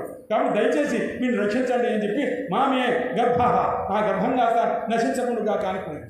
అంటే సరే అని ఆ మహానుభావుడు ఏం చేశాడు, రక్షించి ఆ రక్షించడం ఎలా రక్షించాడు, అస్త్రం చేత రక్షించాడు అన్నారు. లేదండి, ఆ తల్లి గర్భంలో ప్రవేశించాడంటే అంటే ఒక ఆతృత కలిగినప్పుడు నా దగ్గర శంఖం ఉంది కదా, చక్రం ఉంది కదా, గదం ఉంది కదా, కత్తి ఉంది కదా అని వాటిని పంపించి రక్షించాడు అన్నాడు. పాండవుని రక్షించేటప్పుడు సుదర్శన చక్రం చేత రక్షించాడు. ఆ ఉత్తరాదేవి గర్భం మీద బ్రహ్మాస్త్రం వస్తుంటే ఏం చేశారు అన్నాడు. కృష్ణ పరమాత్మే గబుక్కుల లోపలికి ప్రవేశించారు, ఆ గర్భం లోపలికి ప్రవేశించారు. ఆ గర్భం లోపలికి ప్రవేశించేసరికి లోపల ఎవరున్నారో అన్నారు. ఒక పిల్లవాడు ఉన్నాడు, ఎవరు పరీక్షిస్తున్నాడు అనమాట. ఆ పరీక్షిత్ కంటే ముందుగా కూర్చొని ఉన్నారు. ఆయన ఎంతున్నాడు అయ్యాను, ఈ బొటన వేలంత ఉన్నారన్నమాట. ఈ బొటన వేలంతలోనే ఎలా ఉన్నారయ్యాను, పీతాంబరం ధరించాడు, చతుర్భుజుడై ఉన్నాడు, కిరీటం పెట్టుకున్నాడు, కౌస్తుభాల మణి ధరించాడు. ఇంత దివ్యమైన విగ్రహంతో ఆ మహానుభావుడు లోపల కూర్చొని ఏం చేస్తున్నారు అయ్యాను, ఆ గదని కాస్త గిర గిర గిర గిర గిర తిప్పుతున్నారట. ఎందుకు తిప్పుతున్నారు అయ్యాను, తన వెనకాల ఉన్నటువంటి తన అన్నగారు అంటే తనకంటే ముందున్నాడు కాబట్టి కృష్ణ పరమాత్మ తర్వాత వచ్చారుగా, అందువల్ల కృష్ణ పరమాత్మ కంటే ముందున్నవాడు కాబట్టి ఇంక అన్నగారు అవుతారుగా. అన్నగారిని రక్షించడానికి ఒక తమ్ముడు ఏ విధంగా అయితే ప్రయత్నం చేస్తాడో ఆ విధంగా ఈయన గిర గిర గిర గిర గద తిప్పుతున్నాడు. ఎంత వేగంగా తిప్పాడు అయ్యాడు, సుదర్శన చక్రం ఎంత వేగంగా తిరుగుతుందో అంత వేగంగా తిప్పాడు అయ్యాడు. తిప్పి ఆ బ్రహ్మాస్త్రం, ఆ అశ్వత్థామ వేసిన అస్త్రం ఈయన దగ్గరికి రాకుండా మహానుభావుడు రక్షించాడు. ఎవరు గొప్పవారండి అన్న, యశోదాదేవి గొప్పదా, దేవకీదేవి గొప్పదా, ఎవరు గొప్పండి అన్నారు. ఉత్తరాదేవి గొప్పదండి అన్నారు. ఎందుకండి అన్నారు, యశోదాదేవి గోలోకవాసి కృష్ణ పరమాత్మనే తన కడుపున కుమారుడుగా కన్నది. దేవకీదేవి వైకుంఠవాసి మహావిష్ణువునే తన కడుపున కుమారుడుగా కన్నది. కానీ ఉత్తరాదేవి ఎటువంటిదండి, భగవంతుడైనటువంటి కృష్ణ పరమాత్మని తన కడుపులో పెట్టుకున్నది. అంతకుముందు భాగవతోత్తముడైన పరీక్షణ్ మహారాజుని కడుపులో పెట్టుకున్నది. కాబట్టి భగవంతుడిని భక్తుడిని కూడా ఇద్దరినీ తన కడుపులో ఉంచుకున్నటువంటి ఉత్తరాదేవిని మించినటువంటి తల్లి ఉన్నారా అన్నారు. లేకపోయా అన్నారు. అందువల్ల ఆ మహాతల్లి అంత గొప్పదన్నమాట. అందుచేత అయితే ఈ భగవంతుడిని భక్తుడిని పెట్టుకుంటే ఆవిడ ఎవరై ఉండాలి, సాక్షాత్ భక్తిదేవి యొక్క స్వరూపమై ఉండాలి. ఎందుకంటే భగవంతుడు పరిగెత్తుకుంటూ వచ్చి రక్షించడానికి ఆ మహానుభావుడు వచ్చాడంటే ఆ స్వరూపమే వేరన్నమాట. అంతకుముందు రాలేదా ద్రౌపది ఒక్కసారి నాయన తమసి రవిరివ పూజ్యన్ మత్స్యతామప్లవానాం ప్లవయివ స్వాదు వర్షీవ మేఘ, నాయన కృష్ణ పరమాత్మ ఆ వస్త్రాపహారం చేస్తుంటే ఆ ద్రౌపదికి ఆ జుట్టు లాగేస్తుంటే అప్పుడు ఆమె ఎన్నది ఎలా ఉందయ్యాను, ఒక బహిష్ట స్థితిలో ఉంది, ఒక మరణమైనటువంటి అవస్థలో ఉంది. అలాంటి ఆ తల్లి ఆమె తాలూకు సిగ్గు కాస్త లాగేస్తూ ఉంటే పరమాత్మని ప్రార్థన చేస్తే పరమాత్మ వెంటనే వచ్చారు. వచ్చి ఏం చేశారయ్యన్నారు, వస్త్ర రూపంగా వచ్చేసారు. మన సినిమాలో చూపించినట్టుగా అలా అంటుంటే వస్త్రం తెచ్చింది అనుకుంటారేమో, అది కాదు, అది ఒక ఆర్టిస్ట్కి చెప్పడానికి విషయం అన్నమాట. కృష్ణ పరమాత్మ వస్తూనే వస్త్ర రూపంగా వచ్చారు, వస్త్రంగా ఉండి ఆమె చుట్టుకొని ఉండిపోయారు అనమాట. ఆ రకంగా ఆమె సిగ్గు దాచారన్నమాట. అందువల్ల భగవంతుని యొక్క అనేక అవతారాలు మీరు చూచారేమో కానీ భగవంతుని యొక్క ఒక వస్త్రావతారం చూచారా అన్నారు, చూడలేదు. అది ఎవరి కోసమే అని, కేవలం ఆ మహాతల్లి ద్రౌపదిని రక్షించడం కోసమే అన్నమాట. అందువల్ల వస్త్రావతారాన్ని అందులో కూడా ఏ సందర్భం ఉండే ఒక మలినమైన అవస్థలో ఉండాలి. అంటే నెలసరి అవస్థలో ఉన్నప్పుడు కూడా ఆమె స్వరూపంలో ప్రవేశించి ఆమెకు వస్త్ర రూపంగా ఉండి ఆమెను రక్షించారు. అంతకంటే అంటే బాహ్యమైన శరీరాన్ని తాలూకు ఆ సిగ్గును రక్షించడం కోసం ఆ మహానుభావుడు వస్త్రావతారం. కానీ తల్లి గర్భంలో ఉన్నటువంటి శిశువును రక్షించడానికి గర్భంలో ప్రవేశించి ఇంకా ఆయన ప్రసవింపబడినప్పుడు ఆ రూపంలో ఉండగానే రక్షించారంటే ఆ మహానుభావుని యొక్క కృపాడుత, ఆ దయ ఎవరైనా ఎక్కడన్నా ఉంది అన్నాడు, ప్రపంచంలో లేనేది లేదు అన్నాడు. అందువల్ల అటువంటి మహానుభావుని యొక్క దివ్యమైనటువంటి రూపం అది. అట్టి మహానుభావుడు పరీక్షణ్ మహారాజుని రక్షించారు. ఆ రక్షించిన తర్వాత ఆ పిల్లవాడు ఆవిర్భవించిన తర్వాత ఆయన తాలూకు జాతకం అంతా అడిగారు ధర్మరాజు. ఆయన ఇతని పరిస్థితి ఏమిటన్నారు, అతని శీలం చెప్పారు. ఆయన బ్రహ్మ విష్ణు మహేశ్వరుడు కూడా ఆనందపడేటటువంటి దివ్యమైన రూపం కలవాడు, దాని తాలూకు చాలా అర్థం ఉందన్నమాట అని చెప్పి ఆయన తాలూకు జాతకం చెప్పారు. ఈయన పుట్టుక దగ్గర నుంచి చెప్పినవాడు పుట్టుకతో ఆకుండా అభివృద్ధితో ఆకుండా ఆయన అంతర్ధానం ఎప్పుడైతే పరీక్షణ్ మహారాజు ఎలా పోతారో ఆ విషయం కూడా వాళ్ళు చెప్పేశారు. అంటే త్రికాలవేదులైనటువంటి జ్యోతిష్ శాస్త్రవేత్తలు వాళ్ళు ఏం జరుగుతుందో ఇతని యొక్క చివరవస్థ కూడా ఎలా పోతారో ఏ రకంగా పోతారో అంతా కూడా చెప్పారు. ఇది చెప్పిన తర్వాత ఆ మహానుభావుడు ధర్మరాజు విన్నాడు. నాయన ఇక సరే ఇలా ఉంటున్న కృష్ణ పరమాత్మ ఈ పాండవులంతా కూడాను ఆ రాజ్యం అంతా సంపాదించారు. కౌరవులంతా వెళ్ళిపోయారు. వెళ్ళిపోతే ఎంతమంది పోయారో అంతమందికి కూడాను నీళ్లు పోవలసింది, తర్పణాలు చేయవలసింది, పిండ ప్రదానాలు చేయవలసింది ఎవరైనా ధర్మరాజు చేస్తుంటే ఆ కౌరవుల యొక్క భార్యలంతా వచ్చి వరుసగా అలా కూర్చొని ఉన్నారు. ఎవరి భర్తల పేర్లు వస్తుంటే వాళ్ళు బ్రహ్మాండంగా ఏడుస్తున్నారు. ఊహ పెట్టుకోండి, చూద్దాం అని కౌరవ పాండవుల్లో ఉన్నటువంటి వాళ్ళలో ఇటుపక్క వాళ్ళు అటుపక్క వాళ్ళు ఎంతమంది పోయారో వాళ్ళ తాలూకు పిండ ప్రదానం అంతా ధర్మరాజు చేస్తూ ఉంటే వాళ్ళని కాస్త ఆడవాళ్ళంతా అక్కడ కూర్చొని ఏడుస్తూ ఉంటే అప్పుడు ధర్మరాజుకి మనస్సు చెలించిపోయిందనమాట. ఎంత పని చేశాను నేను, ఎంత పొరపాటు చేశాను, నానా బాధపడుతున్నాడు. బాధపడుతుంటే కృష్ణ పరమాత్మ బోరడించి, నాయన ఇది కాదు పద్ధతి, నీకు ఒక పని చెప్తాను కదా అని చెప్పి ఆయన కాస్త నెమ్మదిగా తీసుకెళ్ళి ధర్మాలు 3 సార్లు అశ్వమేధ యాగం చేయించారు. 3 అశ్వమేధ యాగాలు చేయించారు. ఎందుకంటే ఎంతమంది చనిపోవడానికి బ్రాహ్మణ హత్య జరిగింది. అంటే ద్రోణాచార్యుల వారు మొదలైనటువంటి వాళ్ళంతా వెళ్ళిపోయి ఉన్నారు. అలాంటి స్థితిలో అనేక మంది చనిపోవడానికి కారణమయ్యాను నేను బావా, నేను తట్టుకోలేకపోతున్నాను అంటే అలా కాదు అని చెప్పి ఆ అశ్వమేధ యాగం చేస్తే బ్రహ్మహత్యా దోషాలని పోతని ఆయన చేత చేయించారు. ఒకసారి కాదు 3 సార్లు చేయించారు. 3 సార్లు చేశారంటే 3 సార్లు చేశారా అన్నారు. అంత అవకాశం లేకపోయిందండి. ఒకేసారి చేసి 3 అశ్వమేధ యాగాలకి ఎంత డబ్బిస్తారో ఒకే అశ్వమేధ యాగానికి 3 అశ్వమేధ యాగాల దక్షిణ ఇచ్చారట. ఇస్తే అప్పుడు ఆ ఋషులు చెప్పారట, ఆయన అశ్వమేధ యాగ త్రయ ఫలసిద్ధిరేస్తున్నారన్నమాట. 3 అశ్వమేధ యాగం చేసిన ఫలము నీకుండుగాక, ఎందుకంటే అంత ఫలం నువ్వు దక్షిణ ఇచ్చావు కాబట్టి అన్నారు. సంతోషం. అయితే ఈ రకంగా అనేసరికి భరద్వాజ అయితే ఈ విధంగా ఎప్పుడైతే ఇచ్చారో దాంతో వెంటనే వాడు సంతోషించారు. వాడు అనగానే 3 అశ్వమేధ యాగాలు చేసిన ఫలం లభించింది. అయింది. కృష్ణ పరమాత్మని బాగా నేను వెళ్ళొస్తానయ్యా అన్నారు. వెళ్ళొస్తానంటే ముందు కుంతీదేవి వచ్చింది. ఆయన ఎక్కడికి వెళ్తారు, మాకు ఇంత ఉపకారం చేసిన తర్వాత మిమ్మల్ని విడిచిపెట్టడం మాకు ఇష్టం లేదు, మీరు ఇక్కడే ఉండండి అన్నారు.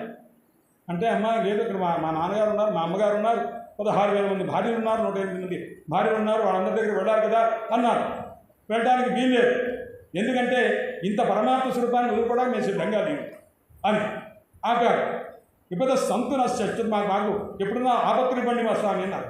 మాకు సంపదలు వద్దు, ఆపత్తులు కావాలన్నారు. ఆపత్తులు వస్తే ఏమవుతుంది, నేను కృష్ణ కృష్ణ కృష్ణ కృష్ణ అంటాం. అప్పుడు వెంటనే నువ్వు ప్రత్యక్షం అవుతావు. నిన్ను స్మరింపజేసి నిన్ను సాక్షాత్కరింపజేసే విపత్తులు మాకు బాగా బాగా వచ్చేది చేయండి అన్నారు. ప్రతివాడు సంపద కోరుకుంటాడు, విపత్తు కోరుకుంటాడంటున్నాడు. ఆ సంపద కంటే ఈ విపత్తు మాకు చాలా మంచిది. నిన్ను మరిపించేటటువంటి సంపద కంటే నిన్ను తలపించేటటువంటి మాకు విపత్తు నాకు కావాల్సింది ఆయన అని చెప్పినారు. సరే ఆయన ఏదో చెప్పారు, నెమ్మదిగా బయలుదేరుతానన్నారు. అంటే వెళ్ళడానికి వీలేదు. అంటే ఎందుకంటే నేను ఎదురొచ్చాను కదా నాయన, నేను ఎదురొచ్చానంటే నేను సుమంగళిని కాదు కదా, నేను ఎదురొచ్చాను కదా, కాబట్టి నాయన నేను చెప్పి పెద్దదాన్ని చెప్తున్నా, ఇవాళ మానేది ఉన్నారు. సరే మానేశాను. ఇంకొకసారి కృష్ణ పరమాత్మ వెళుతున్నారు అన్నారు. అనగానే ఇంకోటి ఏం చేశారంటే ఒక సువాసిని స్త్రీ గబ గబ గబ పరమాత్మ దర్శనం చేయడం చేసుకోవడంతో ముందు తోసుకొచ్చింది. ఆ తీసుకొస్తూ జడ ముడి వేసుకోలేదండి. ధర్మశాస్త్రం ఏం చెప్తారంటే జడ ముడి వేసుకోనటువంటి ఆడది సువాసిని అయినా ఎదురొస్తే ప్రయాణాన్ని ఆపుకోమని ఉన్నదన్నమాట. అందుచేత ఏం చేశారు, ఆయన కాస్త ఆ రోజు మళ్ళీ ప్రయాణాన్ని వెనక్కి తీసుకున్నారు. ఇలా ఎంతకాలం అయ్యా అన్నారు. 6 నెలల పాటు వెనక్కి తీసుకొచ్చారన్నమాట. ఆయన కూర్చోబెట్టారు. ఇక లాభం లేదు, ఇక మీరు ఇలాంటి చిరకాలని మీరు కావాలని చేస్తున్నది నాకు అర్థమైంది, మీరు ఈ ప్రయత్నాలు మానుకోండి, నేను నెమ్మదిగా బయలుదేరి వెళ్తానని చెప్పి ఆ మహానుభావుడు బయలుదేరి వెళ్ళారు. ఎక్కడికి వెళుతూ ఉండగా ఇంత లోపల ఆయన కాస్త భీష్ముల వారి దగ్గరికి తీసుకెళ్తారు.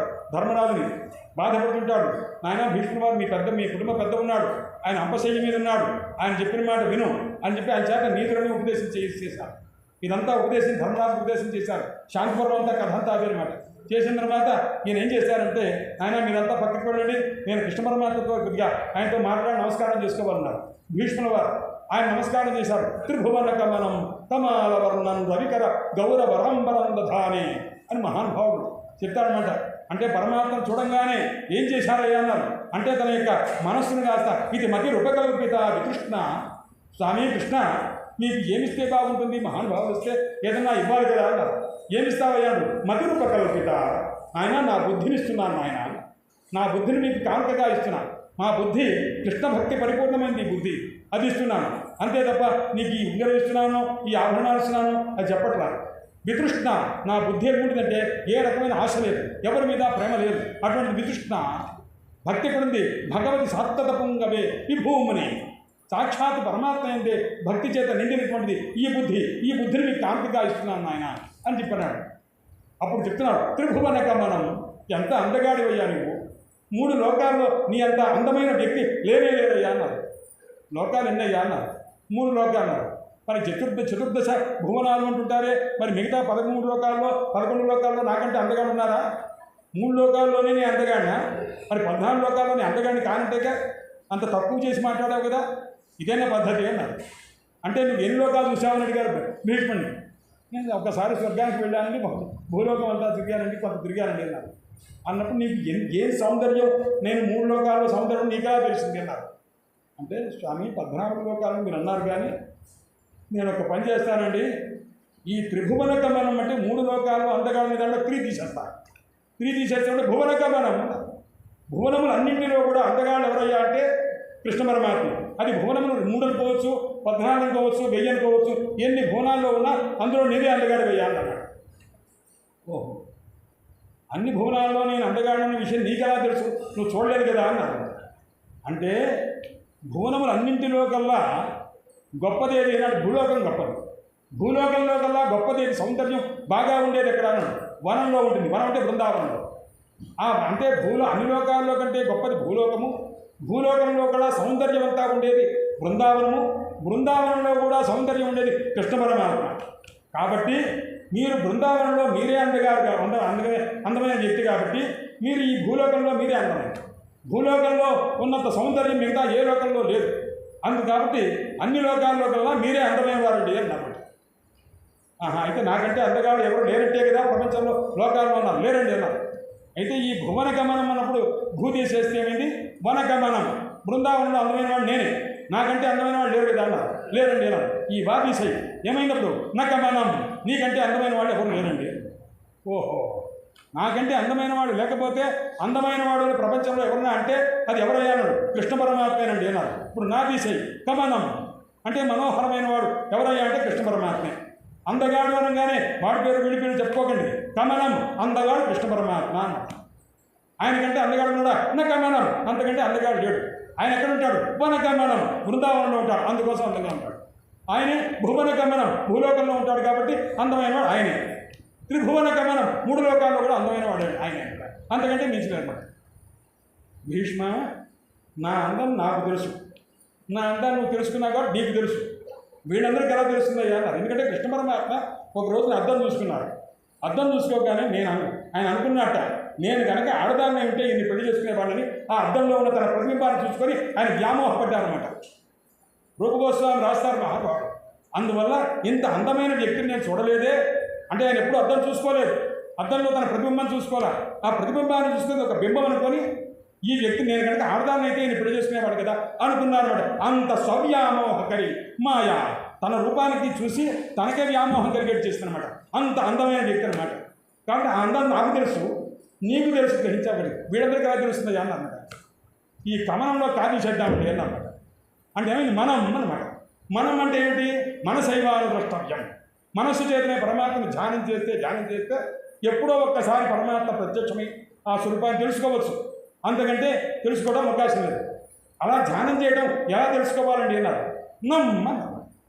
నమ్మని ధ్యానం చేయాలి. అంటే ఏంటి, ఇది కాదు, ఇది కాదు, ఇది కాదు, పరమాత్మ అయినా కాదు, ఈయన కాదు, ఈశ్వరుడునా కాదు, కాదు కాదు కాదు కాదు అని అన్నీ తోసేసుకుంటే ఏదో ఒకటి మిగులుతుందిగా. ఆ మిగిలిన ఎవరైనా పరమాత్మ అన్నమాట. అది మీరండి. కాబట్టి మనం కమనం, నకమనం, వనకమనం, భువనకమనం, త్రిభువనకమనం అని భీష్ముల వారు చెప్పారు. భీష్ముల వారి యొక్క ప్రతి మాటలో కూడా 1000 అర్థాలు ఉంటాయని చెప్తారు. ఎందుకంటే ఆయనకు ఒక పేరు ఉంది, సహస్రణీహి అని. అంటే తనతో యుద్ధం చేసేటప్పుడు తన వాడిని 1000 మందిని గ్యారంటీ బతికిస్తాడు. యుద్ధం చేస్తాడు అవతల వాడితో. 1000 మందిని రక్షించుకుంటూ అవతల వాడితో యుద్ధం చేసే శక్తి భీష్మునుకున్నది. అలాగే తన మాటల్లో 1000 అర్థాలు చెప్పేటటువంటి శబ్దాలు కూడా తన దగ్గర ఉన్నాయన్నమాట. అందువల్ల అటు మహానుభావుడు. ఆయన కాస్త ఆయన చెప్తే ఆయనకి జ్ఞానం మోక్షాన్ని కాస్త అనుగ్రహించారు పరమాత్మ. ఆ తర్వాత కుంతీదేవిని అనుగ్రహించి ఆయన బయలుదేరి వెళ్ళారు, ద్వారకకు వెళ్ళారు.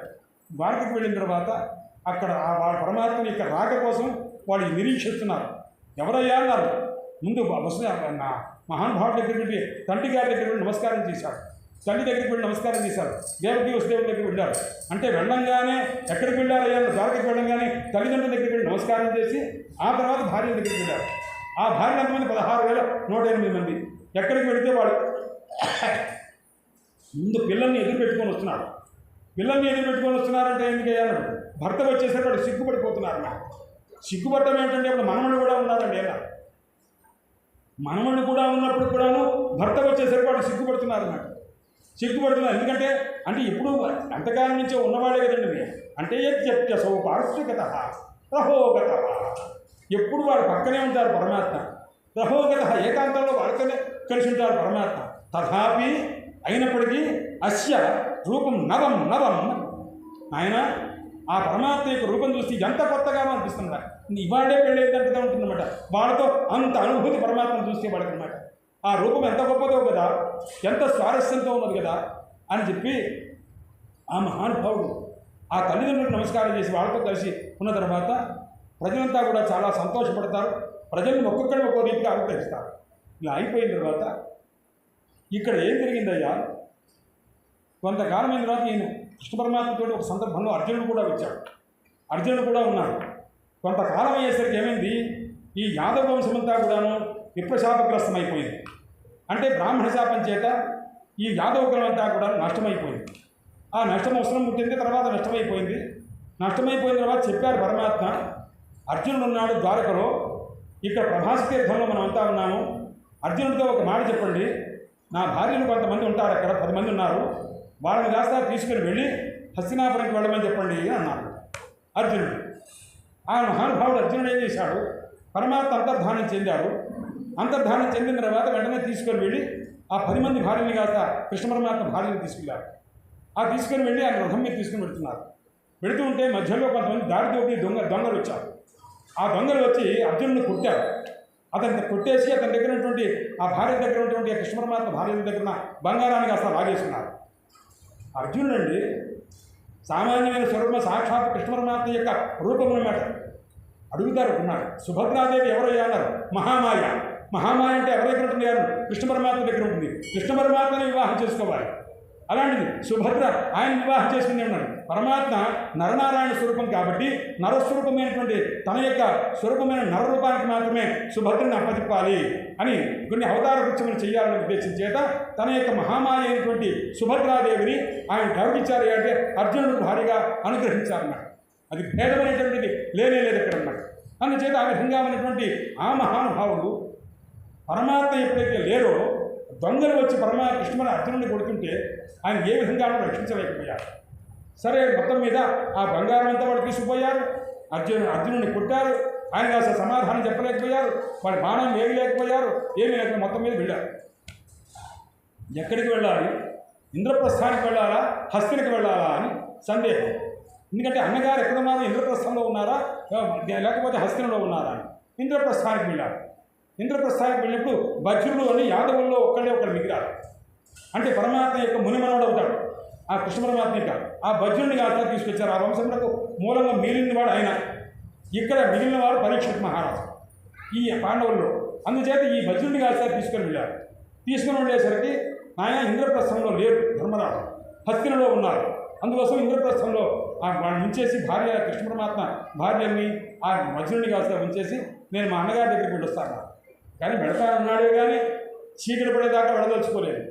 ఎందుకంటే వాళ్ళ చేత దొంగల చేత దెబ్బలు తిని అవమానంతో ఉన్నాడు ఆయన జీవితంలో ఓటమి ఎరగడు, అవమానం ఎరగడు, కష్టం ఎరగడు, అపజయం ఎరగడు. అటువంటి మహానుభావుడు ఈ రోజున దొంగల చేత దెబ్బతింటం ఏమిటి, నేను ఏమి చేయలేకపోయానేమిటి, ఏమిటి పరిస్థితి అని తలకాయ పెంచుకొని ఉన్నాడు. వంచుకొని తర్వాత ఒక ముసుగు వేసుకొని అన్నగారి దగ్గరికి వెళుతున్నారు. వెళుతుండేసరికి ఆ మహానుభావుడు చూచాడు. చూడంగానే అంటే అన్న తమ్ముడు ఇంతలో భట్టుడు వచ్చాడు. ఆ ముసుగు వేసుకున్నాడు కానీ ఎవరో అనుకొని ఆగు అన్నారు. ఒరే నేను రా అన్నారు. ఎవరు నువ్వంటే ఎవరు ఉన్నారు? అప్పుడు ఒకసారి తర్వాత మొహం చూపించి నేను రా స్వామి మీరా అని అన్నారు. అదే వెళ్ళండి వెళ్ళారు. ధర్మరాజు చూచాడు. చూడంగానే తమ్ముడు చూచాడు. నాయన ఏం జరిగింది, ఏమిటి ముఖం చూస్తే ఏదో పొరపాటు జరిగినట్టుందే, మన వాళ్ళంతా కులాసాగా ఉన్నారా, అందరూ కులాసాగా ఉన్నారా, నీ ముఖం చూస్తే ఎవరో మనకి ఇష్టమైన వ్యక్తితోటి వియోగం కలిగినట్టుగా కనిపిస్తున్నదే, కృష్ణ పరమాత్మ ఎలా ఉన్నారు అని ఎంత అడిగారు అనేసరికి మహానుభావుడు ఆ సుష్యత్వదన కంటి వెంట నీళ్లు పెట్టుకుంటూ వంచితోస్మి మహారాజా హరిణ బంధురూపిణ అన్నయ్య, నేను మోసపోయాను అన్నయ్య. నేను దొంగతనం నన్ను దొంగిలించారన్నయ్యా అన్నారు. ఎవరయ్యా దొంగిలించింది నిన్నాను? హరి దొంగిలించాడు నాయనయ్య. అంటే కృష్ణ పరమాత్మ వల్ల నేను మోసపోయానయ్యా. ఎవరన్నా మోసపోతే మనం ఏం చేస్తామండి? గవర్నమెంట్కి చెప్తామండి. ఆయన ఎవరికి చెప్పాలంటే అప్పుడు గవర్నమెంట్ లేదుగా, ధర్మరాజు ఉన్నాడు, ధర్మరాజుకే చెప్తున్నాడు అనమాట. అయ్యా నేను మోసంలో కోల్పోయాను, మోసపోయాను, కాబట్టి నా వస్తువు నాకు ఇప్పించండి అడుగుతున్నాడు. ధర్మరాజు ఏం పోగొట్టుకున్నావు అన్నాడు. నాకు ఈ తేజస్సు అంతా పోయిందండి, నాకు ఎంతో పరాక్రమం ఉండేదండి, ఆ పరాక్రమం అంతా పోయిందండి. నేను దివ్యమైనటువంటి పాశుపతాస్త్రాన్ని పరమేశ్వరుని సంతోషింపజేసి పాశుపతాస్త్రాన్ని సంపాదించా, ఆ శక్తి పోయిందండి. నేను తారకయ్యాలి అనేక మంది రాక్షసులు ఉంటే రాక్షసులందరినీ కూడా జయించి వచ్చి ఆ ఇంద్రుని యొక్క అనుగ్రహాన్ని పొందాను, ఇంద్రుని యొక్క అర్ధాసనాన్ని స్వీకరించా, ఆ శక్తి అంతా పోయిందండి. ఇదంతా చెప్పుకుంటూ వచ్చాడు. అవటం ఏంటి అబ్బాయి, నీకు గాంధీవ ధనస్సుంది కదా, అనేక బాణాలు ఉన్నావు కదా, రథం ఉంది కదా, అంత కూడా జయించలేకపోతే రథం మీద వేగంగా పడచ్చుకుతా, ఇవన్నీ అడిగారు ఆయన. ధర్మరాజు అంటే తత్వ ధను అన్నయ్య, అదే గాంధీవం, అదే బాణములు, అదే రథము అన్నీ ఉన్నాయన్నయ్య. కృష్ణ పరమాత్మ లేడన్నయ్య. ఆ రథం మీద కృష్ణ పరమాత్మ లేడు, అందువల్ల ఏది ఉన్నా కానీ ఏమీ పని చేయలేదన్నయ్య, అందువల్ల పడిపోయానన్నయ్య అన్నాడు. ఓహో, పరమాత్మ అంతర్ధానమైన విషయం అర్జునుడి వల్ల తెలిసింది. వీళ్ళందరూ కలిసి బయలుదేరి వెళ్ళారు. ఎక్కడికి వెళ్ళాన్నారు? స్వర్గారోహణ పర్వతం, పర్వం. పరమాత్మ లేని చోట మనం ఉండవద్దు ఆయన అని చెప్పి ఆ మహానుభావుడి పిల్లవాడికి, ఎవరికి పరీక్ష మహారాజుకి రాజ్యం అప్పచెప్పారు. అయ్యా పిల్లవాడు కదా, అతనికి ఏం తెలుస్తుంది, కొంతకాలం ఉందామని అంటారేమో అని చెప్పి, ఆయన వద్దు, పరమాత్మ లేని లోకంలో మనం ఉంటానికి వేలు లేదు, మనం వెళ్ళిపోదాం పద అని చెప్పి వాళ్ళంతా వెళ్ళిపోయారు. ఎవరికి అప్పచెప్పారు అయ్యా అన్నారు? ఆ మహానుభావుని కాస్త కృపాచార్య వారికి అప్పచెప్పారు. ఇంకా కొంతమంది బ్రాహ్మణోత్వం ఉంటే వాళ్ళకి అప్పచెప్పారు. అయ్యా మీరు ఈ పిల్లవాడిని కాస్త జాగ్రత్తగా చూసుకోండి అన్నారు. ఆ తర్వాత పరీక్ష మహారాజు ఏం చేశారయ్యా అన్నారు. ఆయనకు ఆ పేరు ఎందుకు వచ్చిందంటే, తల్లి గర్భంలో ఉంటుండగానే బయటికి వచ్చారండి. బయటికి రాగానే శీర్షోదయం అయింది. శీర్షోదయం అవగానే తల్లి గడుపులో నన్ను ఏ పరమాత్మ బ్రహ్మాస్త్రం రాకుండా నన్ను రక్షించారో ఆయన ఎక్కడున్నారని ఆ తల్లి గర్భంలోకి రాగానే ఇటుపక్క తలకాయ పెట్టి చూస్తున్నాడండి. అందువల్ల పరీక్ష నరేష్, ఎక్కడున్నారు నన్ను కడుపులో ఉండగా రక్షించిన పరమాత్మ మొట్టమొదటి ఆయన దర్శనం చేసుకోవాలని తలకాయతోటి అటు ఇటు చూస్తున్నాట. అందువల్ల ఆయనకి పరీక్షిత పేరు పెట్టారన్నమాట. అందుచేత ఆ పరీక్ష మహారాజు ఇప్పుడు ఏం చేశారయ్యా అన్నారు. అంటే కలిపురుషుడిని కాస్త లేకుండా చేశారు. కలిపురుషుడు లేకుండా చేయటం అంటే ఏమిటి అన్నాడు. అంటే కలి తన యొక్క రాజ్యంలో ఉండకూడదని ఆయన ఉద్దేశం. చేద్దామని అనుకుంటే ఆ కలిపురుషుడిని నిగ్రహించడం ఎలా చేశారండి అంటే, నాయన కలిపురుషుడితో చెప్పాడు, ఒరే అబ్బాయి నువ్వు ఉండటానికి వీల్లేదు, నువ్వు ఉండడానికే. అయ్యా నేను లేకుండా ఎలా ఉంటాను, నన్ను ఏదో కొన్ని చోట్ల నాకు ప్రదేశం ఫలానా చోటు ఉండమని చెప్పండి, నేను ఏదో దేశంలో మీ దేశంలోనే ఉండాలి, తప్పదు అని చెప్పినాను. చంపలేదు. ఎందుకు చంపలేదు అని, నిష్కారణంగా చంపడం ఇష్టం లేదు, కానీ ఉండాలి. ఎవరినైనా సరే శత్రువును భయపెట్టి ఓ చోట నిలబెట్టేసారనమాట. అందువల్ల ఏం చేశాడు ఆయన, కలిని చంపకుండా ఆ కలిని కాస్త నిగ్రహించారు. ఎక్కడ ఉండాలన్నారు. 4 చోట్ల ఉండవచ్చునయ్యా అన్నారు. 4 చోట్ల అంటే ఎక్కడ అన్నాడు. అంటే జూదంలో ఉండవచ్చు, స్త్రీ వ్యసనంలో ఉండవచ్చు, మద్యంలో ఉండవచ్చు, ఇలా 4 స్వరూపాలు చెప్పారు. అంటే ఇవి ఏమిటి అన్నాడు. జూదం వల్ల తమ వాళ్ళ తాతలంతా కూడా నష్టపోయారు. జూదమాడి కదా కౌరవ పాండవుడికి యుద్ధం వచ్చింది, తన తాత కదా ధర్మరాజు ఆడాడు కదా, అందుచేత జూదం ఆడటానికి వీలు లేదు, దానివల్ల పాండవ వంశంతా నష్టపోయింది, అందువల్ల ఇది పనికిరాదు అని జూదాన్ని నిషేధించాడు. అందువల్ల ఆ పరీక్ష మహారాజు రాజ్యంలో ఎవరు జూదమాడటం అనేటువంటి లేనేలేదు. ఆ తర్వాత హింస అనేది ఉండడానికి వీల్లేదు అని చెప్పి హింసను దాన్ని కాస్త విడిచిపెట్టారు. అలాగే మద్యపానం చేయడానికి వీల్లేదు అన్నారు. ఎందుకంటే మద్యపానం చేసి యాదవ వంశం అంతా నష్టపోయింది, అందువల్ల మద్యపానం ఉండడానికి వీలేదు అని చెప్పి ఈ రకంగా 4 రకాల నిషేధం చేశారు. అంటే స్త్రీ సంబంధమైనటువంటి వ్యవహారం ఉండకూడదు, స్త్రీ మూలకంగా కూడా నష్టపోయారన్నమాట. ఎందుకంటే ద్రౌపదిని స్వాధీనం చేసుకుంటామని ప్రయత్నం చేసి నష్టపోయారుగా, అందువల్ల ఈ వ్యసనం ఉండకూడదు అన్నారు. ఈ 4 అడిగితే, అయ్యా కలిపురుషుడు అన్నాడు, ఈ 4టిని మీరు కంట్రోల్ చేసేసారు, కాబట్టి నేను ఇందులో ప్రవేశించడానికి అవకాశం లేదు, నాకు ఇంకేదైనా ఒక స్థలం ఇవ్వండి అని అన్నాడు. అనేసరికి పునః యాచమానాయ జాతరూపం అదా ప్రభు అన్నాడు. ఇంకా మరీ అడుగుతున్నాడు కానీ ఎవరే బంగారంలో ఉండరా అన్నారు. బంగారంలో ఉండటం ఏ బంగారంలో పడితే ఆ బంగారంలో కాదు, అన్యాయంగా సంపాదించిన బంగారంలో ఉండరా అని దానికి అర్థం అన్నమాట. అన్యాయంగా సంపాదించిన బంగారంలో ఉండరా అన్నారు. అంటే పాండవుల దగ్గర ఉన్న బంగారం ఏదైనా ఉంటే అది ధర్మార్జితమే తప్ప అన్యాయార్జితం లేదు, అందువల్ల ఇక్కడ ఉండడానికి వీల్లేదు. ఎవరైనా వీళ్ళ ప్రజలు ఉన్నారంటే అప్పుడు చాలామంది పోయారు, చాలా తక్కువ మంది ఉన్నారు, వాళ్ళు కూడా న్యాయార్జితంగా ఉంటారు తప్ప అన్యాయార్జితంగా లేదు. కాబట్టి ఈ కలిపురుషుడు ఏం చేశాడంటే వీళ్ళలోనే ఎక్కడన్నా అన్యాయార్జిత ధనం ఉందేమో అని చూసి వెతికితే ఆ కోశాగారంలో ఆభరణాలను చోట ఒక కిరీటంలో ఆ కలిగాస్త ప్రవేశించున్నాడు. ఆ కిరీటం ఎవరిది అన్నారు? జరాసంధుడి కిరీటం. భీముడు జరాసంధుడిని చంపిన తర్వాత ఆ కిరీటాన్ని చూసి బాగుందయ్యా ఇది అని చెప్పి తీసుకొని వెళ్ళిపోయాడు. ఎందుకంటే వాడు దాంట్లో లేదు, ఆ కిరీటం ఇంత అందంగా లేదు. ఆ కిరీటాన్ని తీసుకున్నాడు, వెళ్ళిపోయాడు. ఎప్పుడైనా శత్రువుని చంపిన తర్వాత శత్రువు యొక్క కిరీటాన్ని తీసుకెళ్ళడం అనేది అన్యాయం. ఆ తర్వాత ఈ జరాసంధుడికి కొడుకు ఒకడుతున్నాడు, అతని పేరు సహదేవుడు.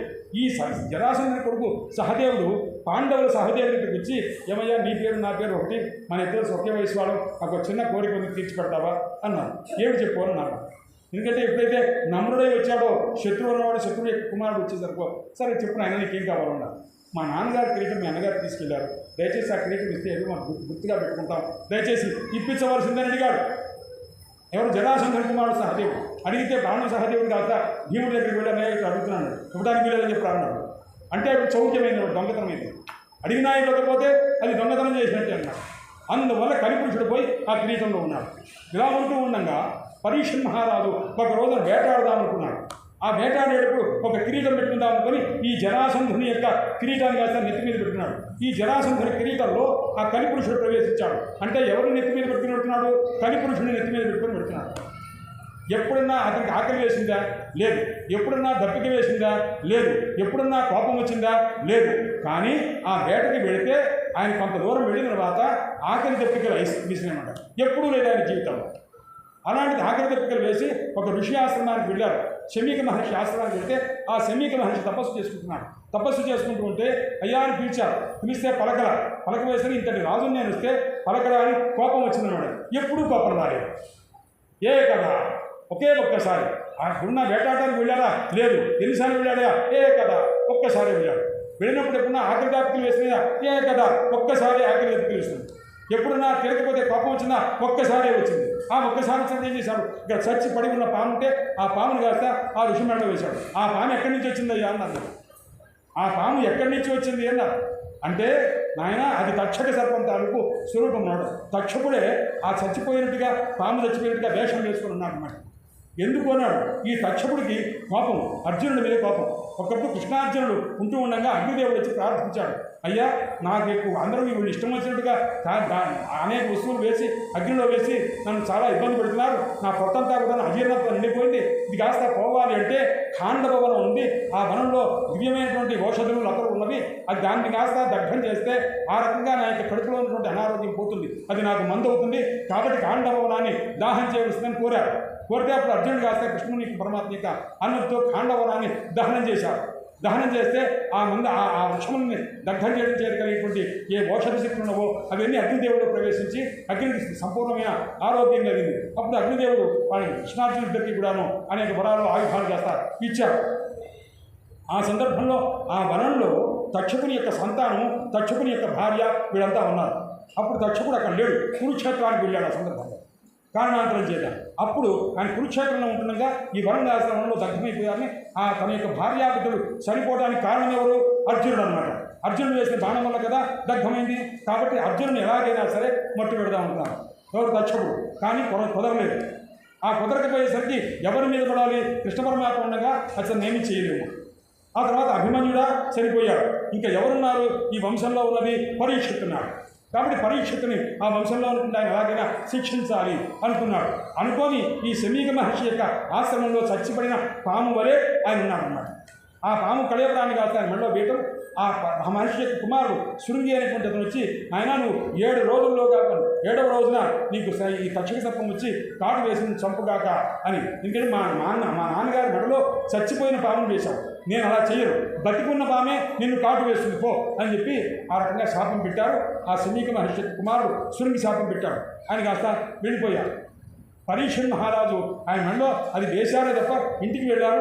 ఇంటికి వెళ్ళి ఆ కిరీటాన్ని కాస్త పక్కన పెట్టాడు. పక్కన పెట్టంగానే ఆయనకు భయం వేసింది. ఏదో పొరపాటు చేశాను అంటున్నారు. ఎందుకంటే ఇది నెత్తి మీద కలిపురుషుడు ఉంటుండగా పెట్టినటువంటి చేసిన పని. ఎప్పుడైతే తీసేశారో వెంటనే జ్ఞానం కలిగింది. ఎంత పని చేశాను, ఒక విప్రోత్తముని, ఒక ఋషిని ఆయన యొక్క మెడలోనే చచ్చిపడి ఉన్న పాము వేశాను కదా, చిచ్చి నా జన్మకు నిష్కృతి లేదు అని బాధపడుతున్నారు. ఇంత లోపల శమీక మహర్షి హఠాత్తుగా మేలుకున్నాడు. ఆ శృంగి వచ్చి తండ్రి మీద పడి కౌగిలించుకున్నాడు. ఆయన కాస్త మీరు నాయన ఏమిట్రా ఏడుస్తున్నావు అన్నారు. అంటే నేను ఇలా శాపం పెట్టాను నాన్న. ఎంత పని చేశావు? పరీక్ష మహారాజు అంటే మామూలు మనిషి అనుకున్నావా? భాగవతోత్తముడు నాయన. కాబట్టి ఎప్పుడైనా సరే ఆ రాజును మన మీద కోపం తెచ్చుకున్నా, ఒకవేళ నిందించినా, ఏదైనా చేసినా మనం సహించాలి తప్ప కొట్టిన తిట్టిన పడుతుందరు కానీ పరమ భాగవతులు తాను ఒడవరు, అవతల వాటితో యుద్ధం చేయడానికి ఇష్టపడరు నాయన. అలాంటిది బ్రాహ్మణులం మనము, ఋషులం మనము, జితేంద్రులమై ఉండాలి. అలాంటి మనం ఆ రాజు మీద కోపం తెచ్చుకోవడం ఏమిట్రా? ఇలా నువ్వు చేసినా కానీ ఇప్పుడు ఎగ్గుసేయ చెప్పవరడు కుర్రా మరి రే కుల్లవాడా. అయినా రాజుగారు నువ్వు ఇంత చేసినా ఆయన శాపం పెట్టినా ఆయన మాత్రం ఏ రకంగా కూడా నీ మీద కోపం తెచ్చుకోడురా అన్నారు అని చెప్పి వెంటనే ఆయన ఏం చేశారయ్యా అన్నాడు. గౌరముఖుడు అనేటువంటి ఒక శిష్యుడు ఉంటే ఆ శిష్యుడిని పంపించారు ఆయన దగ్గరికి. పంపించగానే పరీక్ష మహారాజుతో చెప్పారు, నాయన నీకు 7 రోజులు మాత్రమే నీకు ఆయుర్దాయము, కాబట్టి సప్తాహం జీవితావధి 7 రోజులే ఉంది, నువ్వేం చేసుకుంటావో చేసుకోవలసింది నాకు అనగానే వెంటనే ఆ మహానుభావుడు మొత్తం రాజ్యం మొత్తం క్షణంలో విడిచిపెట్టారు. చూడండి, త్యాగం అంటే ఇద్దరే చేశారయ్యా అన్నారు. ఇద్దరులాగా త్యాగం చేసిన వాడు ఎవరు లేరయ్యా అన్నారు. ఎవరు? ఒకటి పరీక్ష మహారాజు, 2 సుఖయోగింద్రుల వారు. సుఖయోగింద్రుల వారు ఎవరయ్యా అన్నాడు. బ్రహ్మనిష్ఠుడు, వేదాంతనిష్ఠుడు. అటువంటి వాడు ఆ వేదాంత స్వరూపాన్ని కాస్త వదిలిపెట్టి భక్తి రూపమైన భాగవతాన్ని పట్టుకొని ఆ భాగవతాన్ని తీసుకున్నారు. దేని విడిచిపెట్టారయ్యా అన్నాడు. ఆ జ్ఞాననిష్టమైనటువంటి స్వరూపాన్ని కాస్త విడిచిపెట్టి భక్తి స్వరూపాన్ని తీసుకున్నారు. ఈయన కాస్త సంసారము యావత్ రాజ్యము సుభిక్షమైన రాజ్యం మొత్తాన్ని విడిచిపెట్టారు. కృష్ణపాదాంబుజములు పట్టుకున్నాడు. భాగవతాన్ని కాస్త గ్రహించారు. ఒక ఆయన రాగి, ఒక ఆయన విరాగి. రాగి విరాగి ఒక చోట కలిసి ఉండగలరా అండి? ఉండరు. కానీ ఇద్దరు ఉన్నారు. దేనికోసం? కృష్ణ కథ కోసం ఉన్నారు. అందువల్ల ఈ సందర్భంలో వీళ్ళిద్దరు కూడా ఉంటుండగా అనేక మంది ఋషులంతా వచ్చారు. ఋషుల్ని అడిగాడు ఆయన, అయ్యా నేను చనిపోతాను 7 రోజులు అన్నారు.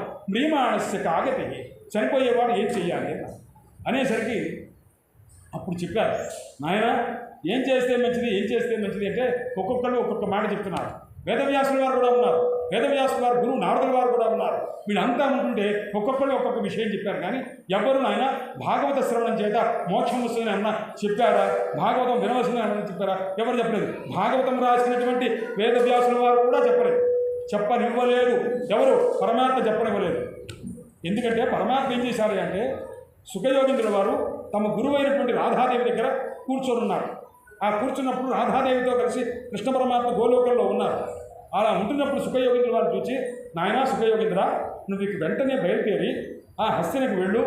ఆ పిల్లవాడు ఉన్నాడు, అతను మా వంశం కురువంశానికి చెందిన పిల్లవాడు, అతను ధర్మరాజు యొక్క మనవడు, అతన్ని కాస్త ఉద్ధరించవలసింది అని పంపించాడు. పంపిస్తే అప్పుడు సుఖయోగింద్రుల వారు బయలుదేరి వచ్చి ఈయనకి 7 రోజులు ఇన్ని ఎలా వచ్చారయ్యా ఆ సందర్భంలో ఆయనకి ఏం తెలుసు, ఎలా వచ్చారు తెలుసుకున్నారు. పరమాత్మ చెప్పారు, వెంటనే వచ్చారు. తత్రాగమద్ భగవాన్ వ్యాసపుత్ర జ్యేష్ఠవర్ష. 2 వయస్సు అంటే ఆయనకి ఏంటన్నమాట. 2 వయస్సు అంటే 16 సంవత్సరాల వయస్సు కలిగిన వాడు మహానుభావుడు. అనేక మంది పిల్లలంతా ఆయన వెంట వస్తూ ఉన్నారు. కొంతమంది ఇలా వస్తూ ఉంటే ఆయన చూడంగానే అందరూ కూడా లేచి నిల్చున్నారట. ఎవరు లేచి నిల్చోలేదయ్యా అన్నారు. నారదుల వారు, వేదవ్యాసుల వారు తప్ప అందరూ లేచి నిల్చున్నారట ఆయన చూడంగానే. ఎందుకంటే ఆయన తండ్రి గారు కాబట్టి, ఆయన గురువు గారు కాబట్టి, తండ్రి గురువు గారు కాబట్టి వాళ్ళు తప్ప అందరూ లేచి నిల్చున్నారట. అందువల్ల గురువు మునీనా, మునులందరికీ కూడా గురువు ఎవరు? సుఖయోగింద్రుల వారు. అట్టి మహానుభావుడు వచ్చేసరికి ఆయన అడిగారు, అయ్యా ఈ నియమానస్య సర్వదా కింకార్యం, చనిపోయేవాడు ఏం చేస్తే మంచిది, చనిపోవడానికి సిద్ధంగా ఉన్నవాడు మానవుడు ఎల్లప్పుడూ ఏం చేస్తే మంచిది అని 2 ప్రశ్నలు అడిగారు. ఈ 2 ప్రశ్నలకు సమాధానమే మొత్తం ద్వితీయ స్కంధం నుంచి మొత్తం కూడా అనమాట. అందుచేత అప్పుడు చెప్తున్నాడు ఆయన, ఎందుకంటే స్వామి నాకు జీవితము 7 రోజుల్లోనే ఉంది. ఆ 7 రోజుల్లో మీరు ఎంత చెప్తే అంత గ్రహిస్తానండి అన్నాడు. అబ్బో 7 రోజుల్లో నాయన ఎంత సమయం ఉంది రా అబ్బాయి, ఏమంటే 7 రోజుల్లో మోక్షం వచ్చే అవకాశం ఉంది అన్నాడు. 7 రోజులు ఎందుకు రా అబ్బాయి, శ్రద్ధ ఉంటే నాయన గంట సరిపోతుందా అన్నాడు. గంటలో మోక్షం వచ్చిన వాడు ఉన్నారు అంటున్నారు. ఎందుకు లేదు నాయన, ఖట్వాంగ మహారాజు ఉన్నాడు ఆయన. ఖట్వాంగుడు అనేటువంటి ఇష్టాకు వంశపు రాజు. ఆయన కాస్త దేవతలకు కూడా స్వర్గానికి వెళ్ళి సహాయం చేస్తుండేవాడు, యుద్ధంలో గెలిపిస్తూ చేస్తూ ఉండేవాడు. అటువంటి రోజు ఆయన మహానుభావుడు ఒక రోజు అంటున్నాడు, ఏమిటి ఈ స్వర్గానికి రావడం పౌరం ఏమిటి, ఈ భోగం ఏమిటి, ఇదంతా ఎందుకు మనం ఆత్మనిష్ట కలగాలి, ఆత్మజ్ఞానం కలగాలి, మోక్షం ఎలా కలుగుతుంది అని అనుకొని అప్పుడు అడిగాడు ఇంద్రుడిని, అయ్యా మీకేం కావాలన్నారు. నా ఆయుర్దాయం ఎంతో చెప్పబోయా అన్నారు. అయ్యా మీరు ఉండేది ఇంకా 2 గంటల లోపండి అన్నారు. అనగానే ఠక్కున భూలోకానికి వెళ్ళిపోయాడు. వెళ్ళంగానే అక్కడ కూర్చొని ఆత్మనిష్ఠుడై స్వర్గంలో కూర్చొని ధ్యానం చేసుకోవాలా, ఎందుకంటే మళ్ళీ టైం వేస్ట్ వెళితే అని అనుకోలేదు ఆయన. వెంటనే భూలోకానికి వచ్చాడు. ఎక్కడయ్యా మోక్షం పొందేది? ఈ భారతదేశంలో అన్నమాట.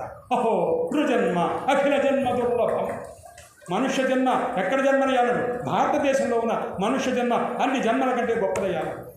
అటువంటి దివ్యమైనటువంటి పరిస్థితిలోకి వచ్చి ఈ మహానుభావుడు ఇక్కడ ఆత్మానుసంధానం చేసుకొని గంటన్నర లోపు మొత్తం మోక్షాన్ని పొందాడయ్యా. నీకు 7 రోజులు అబ్బాయి, చాలా ఎక్కువ ఆయన, నీకేం పర్వాలేదు, నేను చూస్తాను కదా అన్నమాట. అప్పుడు ఆ మహానుభావుడు శ్రీమద్భాగవతాన్ని చెప్పడానికి ప్రారంభం చేశారన్నమాట. అది చేసేటప్పుడు ఆయన ఏం చేశారు, ఇంతకుముందు సూతుల వారు భాగవతం సౌనకాత్మ మహర్షి చెప్పేటప్పుడు వాళ్ళ గురువు గారైన సుఖయోగింద్రుల వారిని ధ్యానం చేశారు. ఇప్పుడు సుఖయోగింద్రుల వారు ఆయన భాగవతం ఇప్పుడు పరీక్ష మహారాజు చెప్పేటప్పుడు వాళ్ళ గురువు గారిని ధ్యానం చేస్తున్నారు. ఎవరా గురువు గారు? రాధాదేవి ఉన్నారు. ఆ రాధాదేవితో వేరు లేనటువంటి కృష్ణ పరమాత్మ. అందువల్ల ఆ కృష్ణ పరమాత్మ యొక్క జ్ఞానావతారమైన వేదవ్యాసులు వారు ఈ ముగ్గురు స్వరూపాన్ని ధ్యానం చేసుకుంటూ అప్పుడు భాగవతం చెప్పడానికి మొదలుపెట్టారు. ఆయన పరీక్ష మహారాజా, నీవు అడిగిన ప్రశ్నలు ఉన్నవే అని కొన్ని ప్రశ్నలు అడిగాడు.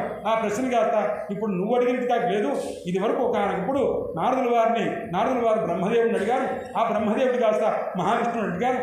మహావిష్ణువు అది 4 శ్లోకములతో చెప్పాడు. భాగవతం మొట్టమొదట దాని పరిమితి ఎంత అయ్యాను? 4 శ్లోకములండి అని అంటారు. చతుశ్లోకి భాగవతము అంటారు, దాన్ని నిర్గుణ భాగవతము అంటారు అనమాట. అంటే పరబ్రహ్మ రూపంగా పరమాత్మను తెలుసుకోవడం ఎలాగో చెప్పింది కాబట్టి దాన్ని నిర్గుణ భాగవతము. అది దేని సారం అయ్యారు? 4 వేదముల యొక్క సారం అండి అన్నమాట. కాబట్టి నాయన మనకు వేదాంత సూత్రములు ఎన్ని అధ్యాయములయ్యా? 4 అధ్యాయములు. వేదాంతం ససే వేదములు ఎన్నయ్యా అన్నారు? 4 అయ్యా అన్నారు అనమాట. అలాగే వేదాంతములో ప్రకరణములు ఎన్నయ్యా అన్నారు? 4 ప్రకరణాలండి అన్నారు. అలాగే నాయన పరమాత్మ యొక్క దివ్యమైనటువంటి తత్వం చెప్పే భాగవతంలో ఎన్ని విషయాలను అయ్యారు? 4 విషయాలు ఉన్నారండి అన్నారు. పురుషార్థములు ఎన్నయ్యా అన్నారు? 4 అన్నారు. అందులో పరమ పురుషార్థం ఏదయ్యా? మోక్షం అనమాట. ఆ మోక్షాన్ని చెప్పేటటువంటి శ్లోకములు ఎన్నయ్యా? 4 అయ్యారు అనమాట. ఆ 4 శ్లోకముని బ్రహ్మదేవునకు మహావిష్ణువు చెప్పారు. చెప్పిన ఆయన బ్రహ్మదేవ ఈ 4 శ్లోకాన్ని కథారూపంగా మలచి దాన్ని విస్తారం చేయవలసిందన్నారు. అప్పుడు ఆయన కాస్త దాన్ని ఒక 30-40 శ్లోకాలు దాకా చేశారు. దాన్ని కాస్త నారదుల వారు చెప్పి నాయన దీన్ని కొద్దిగా పెంచి దీన్ని విస్తారం చేసే ప్రయత్నం చేయన్నారు. అది కాస్త వేదవ్యాసుల వారు చెప్తే 18,000 శ్లోకాలు చెప్తే మనం ఈ రోజులు కొద్దిగా 4 మాటలు తెలియని పలుకులు మాట్లాడుతుంటే ఆ మహానుభావులు ఆ పరమాత్మ యొక్క అనుగ్రహం చేత పసిపిల్లలు మనకు ఆ మాటలు దాన్ని పిల్లలు మాట్లాడుకుంటూ ఉంటే ఇప్పుడు అమ్మా నాన్న అంటే మనం అందరితో చెప్పిన మా పిల్లవాడు అమ్మ అన్నాడండి, 4 నెలల్లో 5 నెలల్లోనే అమ్మ అన్నాడండి, వాడు అనకపోయినా ఆ స్వరాన్ని అమ్మగా ఊహించుకొని అమ్మ అంటున్నాడండి అని మనం చెప్పుకుంటుంటామే. అలాగే మనం తెలియని ఈ పలుకుల్ని ఆ కృష్ణ పరమాత్మ ఆ తండ్రి కాబట్టి మనకు ఆయన మనం అనుగ్రహించి ఉత్తరత్తర కూడాను జాగ్రత్తగా చెప్పుకొని అనుగ్రహం చేస్తారు. సమయాన్ని బట్టి చెప్పాను. రేపు మిగతాగా చెప్పుకుందాం. హరయే నమః. వాసుదేవ హరే వాసుదేవ.